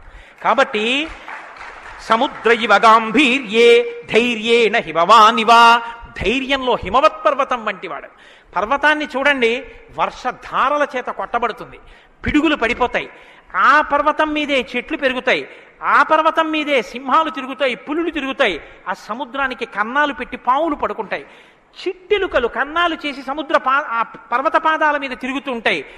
ఎలుక కన్నం పెట్టి తనలో దూరిందని బెంగపెట్టుకోదు, ఒక ధూర్తుడు కాళ్లతో పైకెక్కాడని బెంగపెట్టుకోదు, వర్షధారలు కొట్టాయని కదలదు, పిడుగులు పడ్డాయని చెక్కు చెదరదు, పులులు సింహాలు తిరుగుతున్నాయని బెంగపెట్టుకోదు, మహాత్ములు తన మీద నడుస్తున్నారని పొంగిపోదు, తన మీద ఈశ్వరుడి దేవాలయం కట్టారని పరవశించిపోదు, తాను అలాగే నిలబడి ఉంటుంది. చెక్కు చెదరక నిలబడగలిగినటువంటి పర్వతం ఎటువంటిదో రాముడు అటువంటి వాడు. ఇది నారదుడు ఒక నరుడిగా ఆయన కొన్న లక్షణాలు చెప్తున్నాడు. ఇవి నీవు సంతరించుకో, కొన్నైనా ప్రతిదానికి విచలితుడవైపోవడం కాదు, ప్రతి చిన్నదానికి కదిలిపోవడం కాదు, ధైర్యంగా నిలబడగలగాలి. నాకు కాకపోతే ఎవరికి వస్తాయి? వస్తాయి కష్ట సుఖాలు అనేటటువంటివి చేసుకున్న కర్మను అనుసరించి అని నిలబడగలిగినటువంటి స్థితి రామాయణం ఇస్తుంది. విష్ణునా సదృశో వీర్యే సోమవత్ ప్రియదర్శన కాలాగ్ని సదృశ క్రోధే క్షమయా పృథివీ సమః. ఏమి శ్లోకాలు వాడారండి సంక్షేప రామాయణంలో మహానుభావుడు. విష్ణునా సదృశో వీర్యే, ఆయనతో పోల్చడానికి విష్ణు ఒక్కడే ఉన్నారు. ఎందుకంటే ఇంకా ఆయనతో పోల్చడానికి అటువంటి వాడు ఇంకొకడెవరు ఉంటారు? విష్ణువుని విష్ణువుతోనే పోల్చాలి. కాబట్టి విష్ణువుతో సమానమైన వాడు. సోమవత్ ప్రియదర్శన, బాణం పట్టుకుని ఎదురుగుండా ఉన్న వాళ్ళ లక్షల మంది కంఠాలు తెగ కోసినా సరే భక్తులైన వారికి మాత్రం ఆ స్వరూపాన్ని దర్శనం చేస్తుంటే ఎంత సంతోషంగా ఉంటుందో. కాబట్టి సోమవత్ ప్రియదర్శన, లోకంలో మూడిటిని ఎంత చూసినా చూడబుద్ధే వేస్తుంది. ఎంత చూడండి చూడబుద్ధి వేస్తుంది. అందుకే పార్వతీదేవి వినాయకుడికి ఏనుగు ముఖం పెట్టించింది. పసిపిల్లలకి కూడా సంతోషం కల్పించేవి మూడు ఏమిటో తెలుసా అండి? గజముఖం, చంద్రబింబం, సముద్రం. మీరు సముద్రపు తోటికి వెళ్ళి ఎంతసేపు కూర్చోండి, ఎంతసేపు చూస్తున్నా సముద్రాన్ని అలా చూడాలనే అనిపిస్తుంది. చీకటి పడిపోయిన తర్వాత సముద్ర ఘోష అదో సంతోషం, వస్తున్న కెరటాలు అదో సంతోషం, చీకటి పడ్డాక దీపాలతో దూరంగా వెళ్ళిపోతున్న ఓడ అదో సంతోషం, సూర్యోదయానికి సముద్రం ఆకాశం కలిసినట్టుగా ఉన్న చోట ఉదయిస్తున్న సూర్యబింబం అదో సంతోషం, ఆ పడుతున్న ఎర్రకాంతి అదో సంతోషం, సూర్యాస్తమయానికి సముద్రంలో కృంగిపోతున్నట్టుగా ఉన్న సూర్యుడు అదో సంతోషం. తిక్కన గారు విరాట పర్వంలో అంటారు, రాత్రి అయ్యేటప్పటికి ఆకాశం ఎలా ఉందంటేట మంచి సంపన్నుడైన గృహస్థు ఇంట్లో అలంకారం చేసినటువంటి పడకలా ఉందిట, దాని మీద పువ్వులు అవన్నీ వేస్తే ఎలా ఉందో అలా ఉందిట. సూర్యోదయానికి ఉన్నటువంటి ఆకాశం ఎలా ఉందంటేట, తెల్లవారిన తర్వాత 10 మంది చూస్తే దృష్టిదోషం కలుగుతుందని ఆ ఇంటి ఇల్లాలు దుప్పటి మీద ఉన్న పువ్వులు అవే అన్నీ పోయేటట్టు ఒక్కసారి 2 చేతులతో ఇలా దులిపేస్తే అన్నీ పోయిన తర్వాత దుప్పటి ఎలా ఉందో ఆకాశం ఎలా ఉంది తెల్లారాకంటారు. అలా ఆ సముద్రాన్ని చూస్తుంటే ఎంత అందంగా ఉంటుందో. పసిపిల్లల దగ్గర నుంచి కవుల వరకు జ్ఞానుల వరకు సముద్రం ఆనందమే. పసిపిల్లాడికి ఏం తెలిసనే ఆనందం, వృద్ధుడికి ఏం తెలిసనే ఆనందం. అందరూ సముద్రపు వెళ్ళికి వెళ్ళి ఆనందం పొందుతారు. ఆఖరికి తుఫాను సమయంలో సముద్రం చూడడం అదో సంతోషం కొంతమందికి. కాబట్టి సముద్రం. 2 చంద్రబింబం. చంద్రబింబాన్ని ఎంతసేపు చూడండి సంతోషం. రామాయణంలో వాల్మీకి మహర్షి వర్ణిస్తారు సుందరకాండలో చంద్రబింబాన్ని, ఏమి వర్ణనలో ఆ సర్గలు. కాబట్టి చంద్రబింబం. 3 ఏనుగు. ఏనుగు చూడండి, వెంకటాచల క్షేత్రానికో తిరుత్తణియో వెడితే ఆ ఏనుగు ముందు నించుంటే పిల్లల్ని ఎంతసేపు నించోబెట్టండి సంతోషమే. ఆ తొండం ఇలా ఇలా ఆడిస్తూ ఆ ఏనుగు అలా నిలబడి అరటిపండు ఎత్తి నోట్లో పెట్టుకుని ఆ దుమ్ము తీసి మీద పోసుకొని స్నానం చేసి తెల్లటి దంతాలు, దాని స్వరూపం, దాని చిన్ని చిన్ని కళ్ళు, దాని వెంట్రుకలు, దాని తోక, పెద్ద పెద్ద కాళ్ళు, ఇంతంత గోళ్ళు, గుండ్రంగా పాదాలు. ఆ ఏనుగుని ఎంతసేపు చూసినా అబ్బా ఇంకేం చూస్తానులేండి అనిపించదు, అలా చూడబుద్ధి వేస్తుంది. అలా చూడబుద్ధి వేస్తుంది. కాబట్టి ధ్యానం చేసేటప్పుడు ముందు గణపతి యొక్క ముఖాన్ని తదేకంగా చూస్తే ఆ ధ్యాన నిష్ట చేత విఘ్నములు తొలగిపోతాయి. కాబట్టి పరమేశ్వరుడు అందరూ తొందరగా దృష్టి పెట్టి చూడడానికి వైముఖ్యం కలగనటువంటి ముఖాన్ని నా కొడుక్కి పెడితే అందరికీ ఉపకారం జరుగుతుందని ఏనుగు తలకాయ తీసుకొచ్చి వినాయకుడికి పెట్టాడు. అది కారణం. వినాయకుడికి ఏనుగు తలకాయ ఉండడానికి కారణాల్లో అదొకటి. కాబట్టి నా సదృశో విష్ణునా సదృశో వీర్యే సోమవత్ ప్రియదర్శన కాలాగ్ని సదృశ క్రోధే. క్రోధం, కోపం వచ్చిందా, కాలాగ్ని ఎటువంటిదో అటువంటి వాడు. క్షమయా పృథివీ సమః. ఈ భూమికి ఎంత ఓర్పో రాముడికి అంత ఓర్పు. నిద్రలేస్తూనే భూమిని తంతాం, భరిస్తుంది. మలమూత్రాలు భూమి మీద విసర్జిస్తాం, భరిస్తుంది. ఉమ్మి భూమి మీద వేస్తాం, ఊరుకుంటుంది. పోనీ ఏదో పొరపాటున వచ్చింది వేరు. కావాలని ఒక రకమైన తాంబూలం వేసుకుని బొమ్మడమే ప్రయోజనంగా నెత్తురు కక్కుకునేవాడు కక్కుకున్నట్టు భూమి మీద ఎర్రటి మరకలు పడేటట్టు అదే పనిగా ఉమ్మి వేసేటటువంటి వాడిని కూడా భరించినటువంటి భూమాత యొక్క ఓర్పుని ఎంత స్తోత్రం చేయాలి నిజంగా. కాబట్టి అన్నం కావాలి, నాగలి పెట్టి అమ్మ గుండెల మీద చీరుతాం. ఇల్లు కట్టుకోవాలి, శంకుస్థాపన పేరుతో గుణపాలు పెట్టి అమ్మ గుండెల మీద గుచ్చుతాం. ఆఖరికి ఇంత సంపాదించి ఇంత కీర్తి తెచ్చి మా నాన్నగారు, మా బాబాయ్ గారు, మా మేనమావ, మా ఆయన ఇన్ని బంధుత్వాలు పెట్టుకున్న వాళ్ళు ఆ ఊపిరి ఆగిపోగానే తీసుకెళ్లి బయట చిరిగిపోయిన బొంతో చాపో వేసి పడుకోబెట్టి కొత్త చాప తెచ్చి 4 కర్రలకేసి తాడేసి కట్టి తీసుకెళ్ళిపోతుంటే ఆఖరణ పుచ్చుకునేది ఈ తల్లి ఒక్కతే. ఎవ్వరు ఇంట్లో ఒక్క రాత్రి కూడా ఉంచుకోరు. యావత్ పవనో నివసతి దేహే తావత్ పృచ్చతి కుశలంగేహే గతవతి వాయౌ దేహాపాయే భార్యా బిభ్యతి తస్మిన్ కాయే అంటారు శంకర భగవత్పాదులు. అటువంటి ఈ తల్లిది ఎంత ఓర్పో, ఎన్ని అపచారములు చేసినా కూడా కడుపులో పెట్టుకునేటటువంటి అమ్మ స్వరూపమైనటువంటి భూమికి ఎంత ఓర్పుందో అంత ఓర్పు కలిగిన వాడయ్యా రామచంద్రమూర్తి. కాబట్టి ధనదేన సమస్యాగే సత్యే ధర్మ ఇవాపరః. కుబేరుడు ఎంతటి ధనవంతుడో అంతటి మహానుభావుడు, అటువంటి త్యాగం ఉన్నవాడు. సత్యే ధర్మ ఇవాపరః. సత్యము ధర్మము ఒకదాన్నొకటి ఎలా కాపాడుకుని రక్షించుకుంటాయో అలా రక్షించి కాపాడగలిగినటువంటి వాడు. తమేవం గుణ సంపన్నం రామం సత్యపరాక్రమం. ఇన్ని గుణములు కలిగినటువంటి రామచంద్రమూర్తి సాక్షాత్తుగా సత్యపరాక్రముడైనటువంటి వ్యక్తి. ఆయన పరాక్రమం సత్యమే పరాక్రమముగా కలిగినటువంటి వాడు. అటువంటి వాడు రామచంద్రమూర్తిని ఆ రాముని యొక్క కథని సంక్షేపంగా చెప్పారు. సంక్షేపంగా అంటే వివరంగా కాదు, బాగా గుర్తుపెట్టుకోండి. వివరంగా చెప్పలేదు, కేవలం ఏదో విహంగ వీక్షణం అంటారు చూసారా, ఒక్కసారి స్థాళీపులాక న్యాయంగా ఒకసారి అలా చెప్పేశారు. అది ఎంత తేలిగ్గా చెప్పేశారంటే సజగామ వనం వీర ప్రతిజ్ఞామనుపాలయన్ పితుర్వచన నిర్దేశాత్ కైకయ్యా ప్రియకారణాత్ అంటూ. కానీ సంక్షేప రామాయణ శ్లోకాలండి, అవి నిజంగా మంత్రాలే. దశరథ మహారాజు గారు లేక లేక లేక లేక సంతానం కలగలేదని బెంగ పెట్టుకుని అశ్వమేధయాగం చేసి తత్పాపాన్ని పోగొట్టుకుని పుత్రకామేష్టి చేస్తే యజ్ఞపురుషుడు ఆవిర్భవించి ప్రసాదాన్నిస్తే ఆ పాయసాన్ని అనురూపలైనటువంటి తన భార్యలు స్వీకరిస్తే పెద్ద భార్య అయినటువంటి కౌసల్యాదేవి యొక్క గర్భాన్ని జనించినటువంటి సాక్షాత్తు విష్ణుస్వరూపుడైన ధర్మాత్ముడైన రామచంద్రమూర్తి పినతల్లి అయిన కైకమ్మ 14 సంవత్సరములు అరణ్యవాసం చేసి రాజ్యాభిషేకాన్ని విడిచిపెట్టుకోవాలి రామచంద్రమూర్తిని 2 వరములు రాత్రికి రాత్రి దశరథ మహారాజు గారిని అడ్డుపెట్టి నిగ్రహిస్తే తండ్రిని సత్యవాక్యమునందు నిలబెట్టడం కోసమని రామచంద్రమూర్తి రాజ్యాన్ని పరిత్యజించి నారవస్త్రాలు కట్టుకుని చెప్పులు కూడా విడిచిపెట్టి మహానుభావుడు అరణ్యానికి బయలుదేరి వెళ్ళిపోతున్నారు. ఆ వెళ్ళిపోతున్నటువంటి సమయంలో రామశ్చ దయితా భార్య నిత్యం ప్రాణ సమాహిత జనకస్య కులే జాతా దేవమాయేవ నిర్మిత సర్వలక్షణ సంపన్నా నారీణాం ఉత్తమావధ సీతాప్యనుగత రామం శిశిలం రోహిణీ యథా. సాక్షాత్తుగా దేవమాయయే లోకంలో ఉన్న సౌందర్యమంతా రాశీభూతమై ఒక స్త్రీ రూపంలో వచ్చిందా అన్నంతగా కనపడేటటువంటి సీతమ్మ తల్లి, జనక మహారాజు గారి యొక్క పుత్రి, అయోనిజ అయినటువంటి తల్లి, స్త్రీలలో ఉత్తమమైనటువంటి రత్నంగా చెప్పబడినటువంటి తల్లి, సర్వలక్షణ సంపన్న అయినటువంటి సీతమ్మ చంద్రుణ్ణి రోహిణి ఎలా అనుసరిస్తుందో అలా కష్టసుఖాల్లో నీతో కలిసి ఉంటాను తప్ప నేను అంతఃపురంలో ఉండను అని చెప్పి రామచంద్రమూర్తితో కలిసి అరణ్యవాసానికి బయలుదేరింది. సోదరుడైనటువంటి లక్ష్మణుడు కూడా రామచంద్రమూర్తితో బయలుదేరాడు.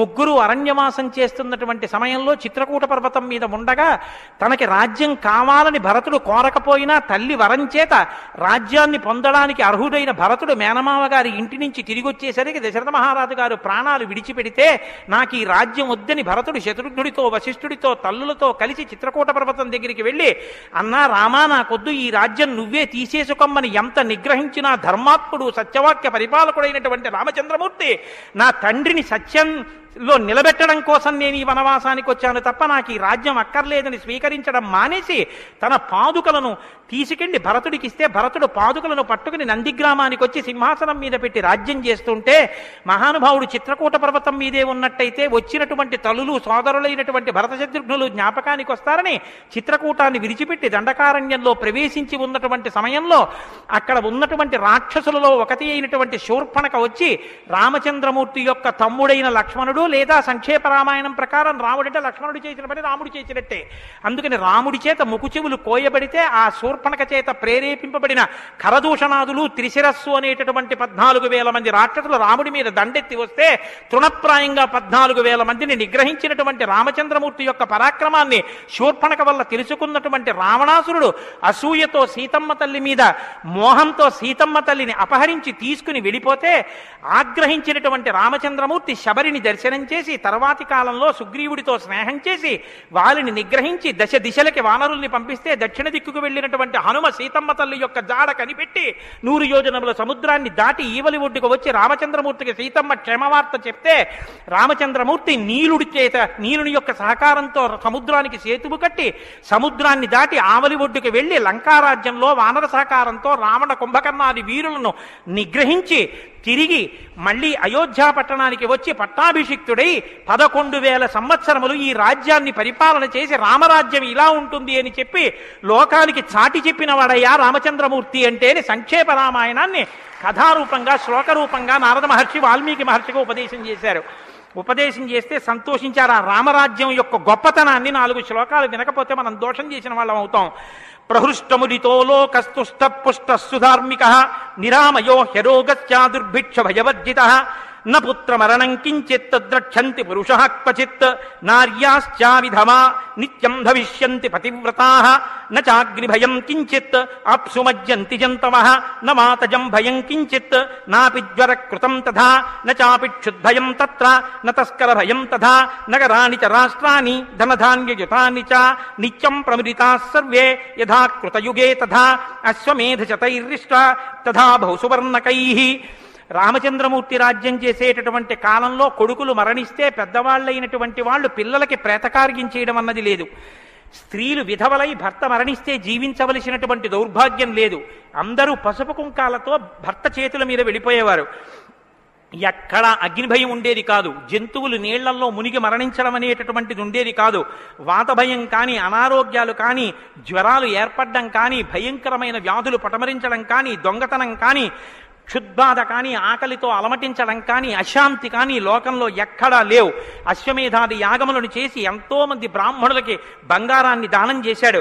గవాం కోట్యయుతం దత్వా బ్రహ్మలోకం ప్రయాస్యతి అసంఖ్యేయం ధనం దత్వా బ్రాహ్మణేభ్యో మహాయశాః. కొన్ని కోట్ల గోవులు దానం చేశాడు. కొన్ని కోట్ల బంగారు నాణెములు దానం చేశాడు. 10 వర్ష సహస్రాణి 10 వర్ష శతాని చ రామో రాజ్యముపాసిత్వా బ్రహ్మలోకం గమిష్యతి. రామో రాజ్యముపాసిత్వ, రాజ్యాన్ని ఉపాసన చేశాడు మహానుభావుడు.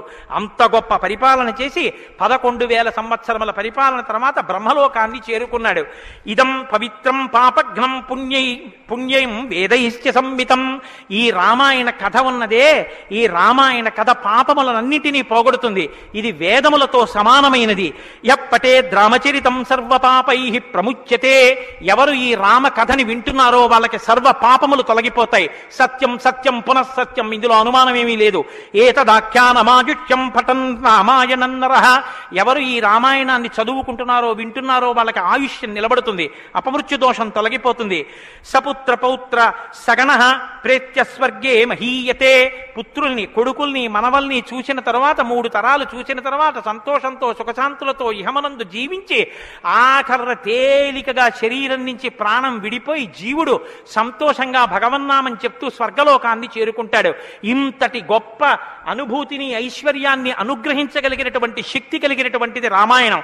కాబట్టి ఎల్లరూ ఈ రామాయణాన్ని చదువుకోవాలి, వినాలి, ధరించాలి అని నారద మహర్షి వాల్మీకి మహర్షికి చెప్తే తదేక ధ్యానంతో ఆ మాలామంత్రంగా వినపడిన సంక్షేప రామాయణాన్ని విని పొంగిపోయిన హృదయంతో తన్మయత్వంతో ఉన్నటువంటి వాల్మీకి మహర్షి యొక్క స్థితి దగ్గర ఇవాల్టి ఉపన్యాసాన్ని పూర్తి చేస్తున్నారు. రేపటి రోజున అసలు ఎలా ఆవిర్భవించిందో, తన్మయత్వంలో ఉన్న వాల్మీకి మహర్షి ఎలా బయలుదేరారో, రామాయణం ఎలా వచ్చిందో, ఏం జరిగిందో ఆ విషయాన్ని మీకు మనవి చేసి రామాయణ కథా ప్రారంభం చేసే అనుగ్రహాన్ని రామచంద్ర ప్రభు నాకు కృపచేయుగాక. రేపు ఖచ్చితంగా 6:30 కథా ప్రారంభం అయిపోతుంది. లేకపోతే 7 రోజుల్లో బాలకాండ పూర్తి కాదు. కాబట్టి మంగళాశాసనపరై మదాచార్య పురోగమై సర్వైశ్చ పూర్వైరాచార్యై సత్కృతాయాస్తు మంగళం. మంగళం కోసలేంద్రాయ మహనీయ గుణాత్మనే చక్రవర్తి తనూజాయ సర్వభౌమాయ మంగళం ఉమాకాంతాయ కాంతాయ కామితార్థప్రదాయినే శ్రీగిరీశాయ దేవాయ మలినాథాయ మంగళం కరచరణకృతం వా కర్మవాక్కాయజం వా శ్రవణనైనజం వా మానసం వా పరాధం విహితం వా సర్వమేత్తక్షమస్వా శివ శివ కరుణాబ్ధే శ్రీ మహాదేవ శంభో సర్వం శ్రీ ఉమామహేశ్వర పరబ్రహ్మార్పణమస్తు. స్వస్తి. అయ్యా దయచేసి అయ్యండి అందరూ ఒక్క నిమిషం కూర్చోండి. కలియుగంలో అత్యంత పవిత్రమైంది అని కదా నేను మీతో మనవి చేశాను రామనామం గురించి. శ్రీరామాయణం వినడం ఒక మహద్భాగ్యం. నన్ను నమ్మండి, నేను చెప్తున్నానని నేను చెప్పట్లేదు. జీవితంలో రామాయణం వినడం అనేటటువంటిది కొన్ని కోట్ల కోట్ల కోట్ల జన్మల తర్వాత లభించేటటువంటి అదృష్టం. అందున సంపూర్ణ రామాయణం బాలకాండ నుంచి పట్టాభిషేకం వరకు ఏకబిగిన మండల కాలం రామాయణం వినడం అనేటటువంటిది సంభవం అయ్యేటటువంటి విషయం కాదు. అది కేవలం పూర్వపుణ్యం రామానుగ్రహం ఉంటేనే సాధ్యమయ్యేటటువంటి విషయం. అటువంటి రామ కథ విన్న తర్వాత మనం కేవలం లేచి వెళ్ళిపోవడం వల్ల ప్రయోజనం కన్నా రామనామాన్ని చెప్పి వెడితే చాలా బాగుంటుంది. రామనామం కేవలం రామ అనడం కన్నా పెద్దలు మనకు ఒక మార్గాన్ని ఇచ్చారు. రామ రామ రామ అని 3 మాటలంటే ఆ రోజున వాళ్ళు విష్ణు సహస్రం చెప్పిన ఫలితం. అది ఇంట్లో అంటేనే అంత ఫలితం ఇస్తే ఒక దేవాలయ ప్రాంగణంలో, అది జగద్గురు పీఠ ప్రాంగణంలో ఎంత శక్తివంతం ఆలోచించండి. అందుకే రామ రామ రామ 1000 ఎలా అవుతుందని మీకు అనుమానం ఉండొచ్చు. అక్షరాల్ని అంకెల్లోకి మార్చే సంప్రదాయం ఉంది. 2 మా 5 రామ రామ రామ అంటే 2 5 2 × 5 × 2 × 5 × 2 × 5 2 5 10 10 2 20 20 100 100 200 205 1000 సహస్రనామ తత్తుల్యం రామనామ వరాననే. కాబట్టి శ్రీరామ రామ రామ అంటే విష్ణు సహస్రం చెప్పి వెళ్ళిపోయినట్టు. కాబట్టి నేను మకుటం అంటూ ఉంటాను. మకుటం మీరందరూ కానీ నేను దానికి వివరణం ఒకటి అంటూ ఉంటాను. మీరు మీ అందరూ కూడా చక్కగాను రామనామము రామనామము రమ్యమైనది రామనామము అని మీరంటారు. ఉండండి ఉండండి, మీ త్వర చాలా గొప్పది. అలా అంటే రామనామము రామనామము రమ్యమైనది రామనామము అలా అన్నప్పుడు 3 మాటలు రామ రామ రామ అంటారు. మీరు ఎన్ని మాటలు అన్నారో అన్ని మాటలు విష్ణు సహస్రం చెప్పింది. పైగా మీరు ఒకటి గుర్తు పెట్టుకోండి, నేను పూర్తి విశ్వాసంతో చెప్తున్నాను. వ్యక్తిగత అనుభవాలు వేదికల మీద చెప్పడం నాకు ఇష్టం ఉండదు. శ్రీరామాయణం జరగడానికి అందరికన్నా ముందే స్వామి హనుమ వస్తారు. అందుకే రామాయణం చెప్పేటప్పుడు హనుమ కోసం ఒక ఆసనం వేస్తారు. ప్రచ్ఛన్న రూపంలో వచ్చి కూర్చుంటారు. అదిగో ఆ ఆసనం, అది రామచంద్రమూర్తి పాదాల దగ్గర ఖాళీగా ఉంచిన ఆసనం ఎవరికంటే హనుమ కొరకు. దాని మీద వారు కూర్చుంటారు. అందుకే పుష్పాలంకారంతో శోభింపచేస్తారు. ఆయనకి ఆ పూలహారం వేశాను. రామనామం చెప్తుంటే ఆయన ఇలా చూస్తూ ఎవరా రామనామం చెప్తున్నారో పొంగిపోతారట. రాముడు హనుమ ప్రీతి పొందేస్తారు. ఎంత అసలు సీతమ్మ పరవశించిపోతుంది. నేను మీకు ఇప్పుడే చెప్పాను, వాక్కు ఉన్నది ఒక్క మనుష్య జన్మకే. అది మన భాగ్య విశేషం చెప్పగలగడం. రోజు అలా అని మీతో నేనేం గంట సేపు చెప్పించను. ఒక్క 11 పర్యాయాలు అందులో నాకు ఏది అనిపించాలనిపిస్తే అవి అనిపిస్తూ ఉంటాను. నేను వివరణతో కూడిన మాట అంటాను, మీరు రామనామము రామనామము రమ్యమైనది రామనామము. నేను గొప్పకి చెప్పట్లేదు, మీతో మాట మనవి చేస్తా. నేను అయ్యప్ప స్వామి దేవాలయంలో సంపూర్ణ రామాయణ ప్రవచనం చేసిన రోజుల్లో ఇది అనిపించేవాళ్ళం. రామాయణం అయిపోయిన తర్వాత రామాయణం సీడీలు ప్రపంచవ్యాప్తంగా అన్ని దేశాలకి వెళ్ళాయి. అయితే అమెరికా నుంచి నాకు ఫోన్లు వచ్చాయి, గురుగారు ఒక్కసారి వినండి అని. వాళ్ళు ప్రతిరోజు రామాయణం వినేటప్పుడు ఖాళీ కుర్చీ వేసి టేప్ రికార్డర్ పెట్టి 6:25 అవుతుంటే కోటేశ్వరరావు ఉపన్యాసానికి వస్తున్నారని భావన చేసుకుని వాళ్ళు టేప్ రికార్డర్ ఆన్ చేసి ఉపన్యాసం వినేసి నేను చెప్తుంటే వాళ్ళు రామనామం చెప్తూ అమెరికాలో వాళ్ళందరూ కలిసి పట్టాభిషేకానికి ఊరేగింపుగా ఉపన్యాసంలో ఎలా చెప్పానో అలా వెళ్ళి పట్టాభిషేకం చేస్తూ వాళ్ళు ఫోన్లో నాకు వినిపించారు. ఎందుకని అంటే నేను సముద్రం దాటి రాను అన్నాను. అందుకని నేను వెళ్ళలేదు పాపం చూడ్డానికి. కానీ ప్రపంచంలో ఎన్ని దేశాలలోనో అలా చెప్పుకుని ఎన్ని కోట్ల రామనామం జరిగిందో, ఎన్ని చోట్ల పట్టాభిషేకాలు జరిగాయో. మళ్ళీ ఆనాడు సంపూర్ణ రామాయణం చెప్పించాడు రామచంద్ర ప్రభు. ఈనాడు మళ్ళీ గుంటూరు శారదాపీఠంలో చెప్పగలుగుతున్నాం. కాబట్టి మీ అందరూ కూడా చక్కగా భక్తి శ్రద్ధలతో చెప్పండి. ఒక సంప్రదాయానికి దీన్ని ఆవిష్కరిస్తున్నాం. ఇవాళ మీ అందరికీ కూడా దీన్ని బహుమానం చేస్తారు. మీ అందరూ కూడా చక్కగా ప్రతిరోజు దీన్ని తీసుకొచ్చి రోజు ఇందులోంచి నామాలు చదువుకోవచ్చు, మీ ఇంటి దగ్గర కూడా చదువుకోవచ్చు. ఇవాళ మాత్రం నేను చెప్పింది మకుటని చెప్పండి. 108 నామాల్లో సంపూర్ణ రామాయణం నామరామాయణం అని ఇది కూడా మీకు బహుమానం చేస్తున్నారు. ఇది కూడా మీరు చదువుకోవచ్చు. శ్రీరామనామము రామనామము రమ్యమైనది రామనామము రామనామము దారి నుంటిగా నడచు వారికి తోడు నీడే రామనామము రామనామము రామనామము రమ్యమైనది రామనామము నారదాది మహామునీంద్రులు నమ్మినది శ్రీరామనామము రామనామము రామనామము రమ్యమైనది రామనామము కోరికొలచిన వారికెల్లను కొంగు బంగరు రామనామము రామనామము రామనామము రమ్యమైనది రామనామము అండపిండ బ్రహ్మాండములకు ఆధారమైనది రామనామము రామనామము రామనామము రమ్యమైనది రామనామము బ్రహ్మ సత్యము జగన్మిథ్యాభావమే శ్రీరామనామము రామనామము రామనామము రమ్యమైనది రామనామము ఆంజనేయుని వంటి భక్తులకాశ్రయము రామనామము